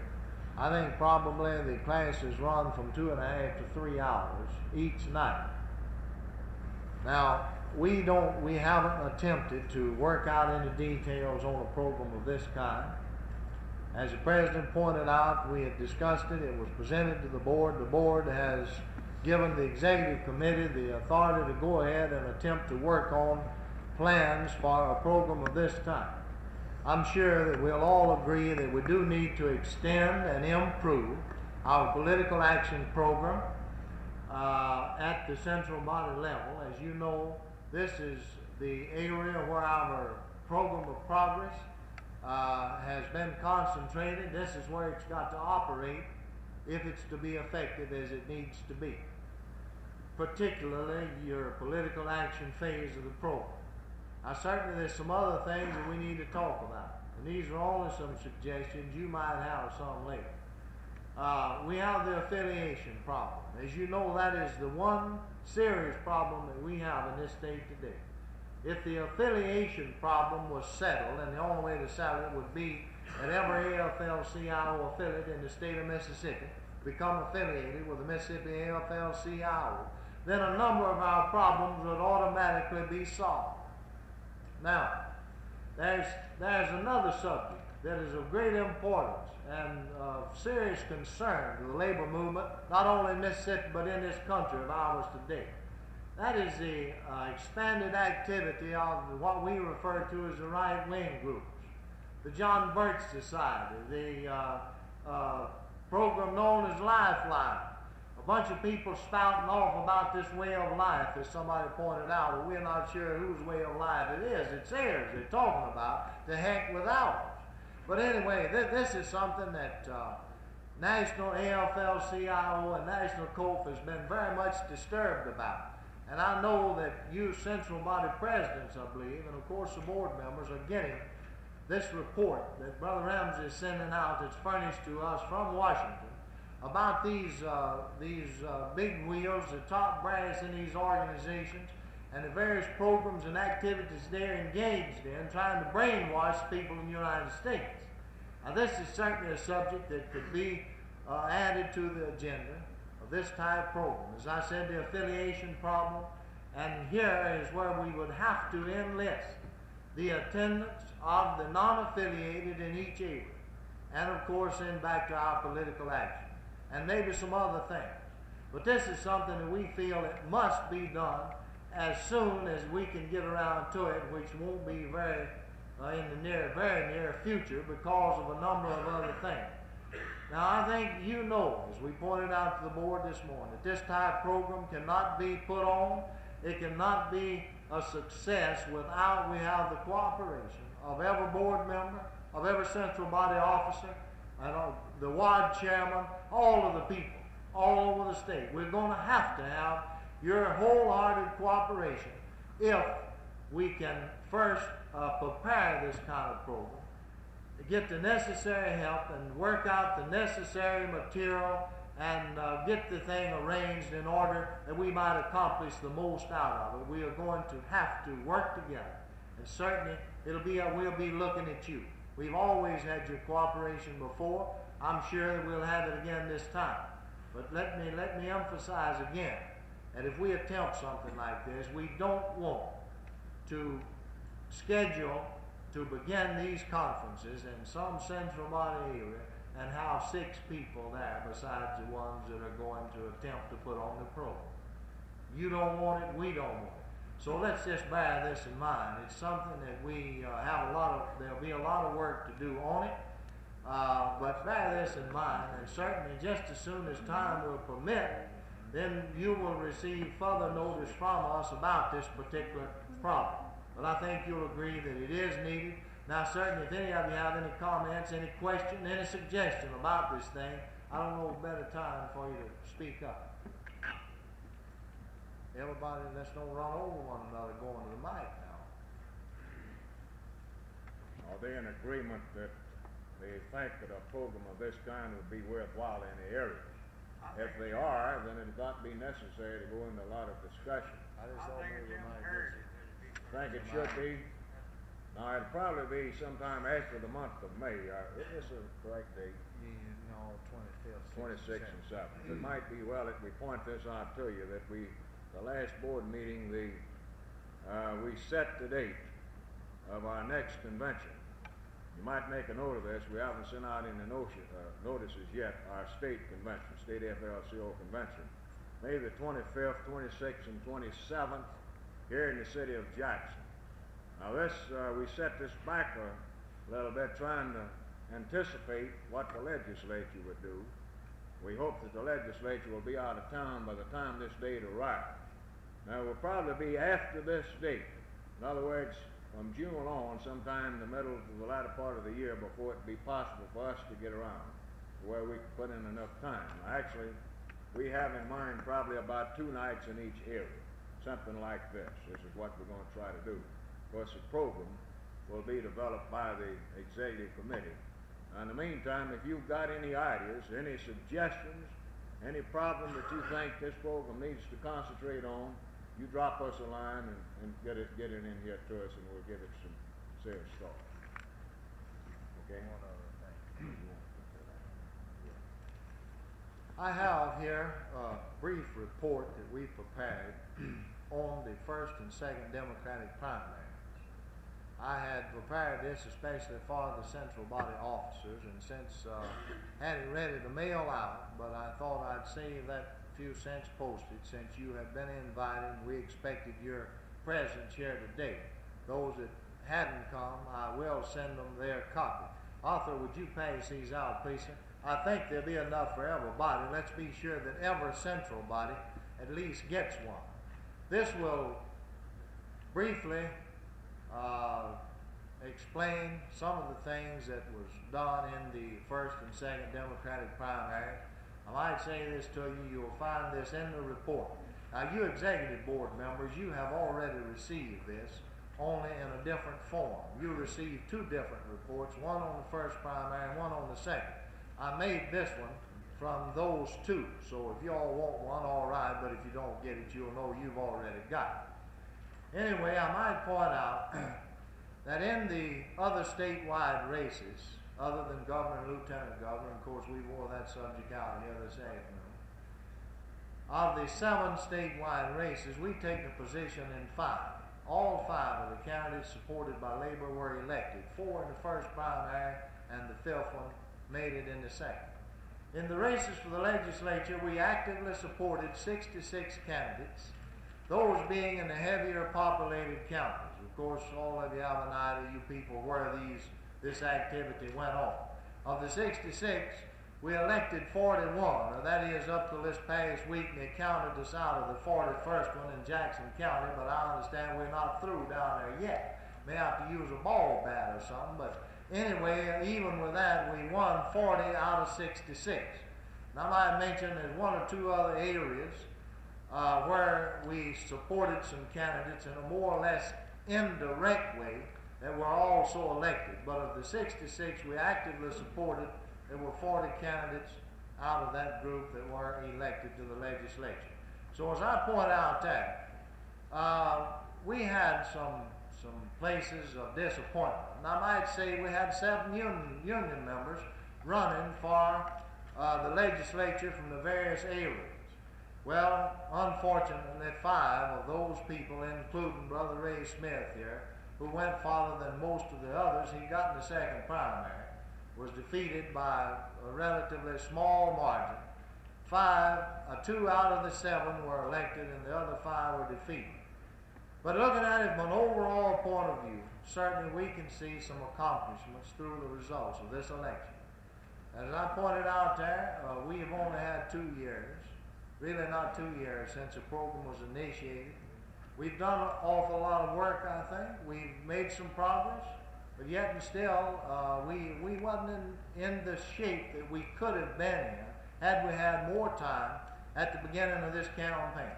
But I think if we consider everything, consider the fact that we still live in Mississippi, where Dan Powell says the Barrywater Republicans are more liberal than the Democrats, which I agree with it, then I think we made some progress. Thank you. Tonight, I certainly want to say that I certainly appreciate the job that was done by the central bodies in a number of the areas. And I think that we can say this, in connection with the activities, the program that you carried on, and the job that you did, that the political powers that be in this state have took note of the fact that labor is on the move in this state. And you'd be surprised, actually, as to what some of the things I've heard. For instance, over in your section, John, I got the word that Butch Lambert, that bunch of labor so-and-so got old Butch. You better be watching them now. They'll be after you next. So they have took note of these things. And frankly, I think a real good job was done. I think the makeup of this legislature, in spite of the fact that we lost a number of races that we should have won, the fact that we lost 1 or 2 of the better members of the legislature, even though this happened, I think that we're going to be in much better shape in the legislature in 1964 than we were in the 1960 legislature. And I think this is particularly true in the Senate. I think, for stopping some of this bad legislation is much better in the Senate than it is in the House. And I want to again say that we all appreciate very much the work that you people did back in these areas, because you were the ones that really carried the ball and got the job done. We just tried to help you a little bit now and then the best we could. Now, this pretty well completes the program we had for you here today, with one exception. That is, we'd like to have those central body presidents, officers, who have contests in the general election, the legislative election. We'd like to have them remain here. I don't think it's any point in asking all of you to stay. We'd like to have you stay. We want to find out from you while we have you all together what we can do to help you in those places where you do have a contest and you feel that there's going to be a need for some extra effort, maybe some need for finances and things of this kind. That's what we'd like to have you stay. Unless we have someone here that would like to bring something up before the meeting, we can adjourn this meeting. Do we have? Then I want to say before we adjourn, we certainly again appreciate the fact that you took time out and came up and participated in this meeting, and would like to leave this thought with you. This is the most important action we took here today. And the action here is not going to be enough. It's going to take a lot of hard work on the part of all of us to carry this program through if we expect to be successful. It's going to be a real hard battle. We know this. But we feel, even if we lose, that there will be a certain amount of victory attained. If we mount up a sizable vote in this state for Rubel Phillips, then I think 4 years from now we can expect some very serious consideration from the Democratic Party nominees in this state. That's as I view it. So those few remarks, I want to say we're glad to have you out. We hope you have safe passage home. God bless all of you. So those of you who have the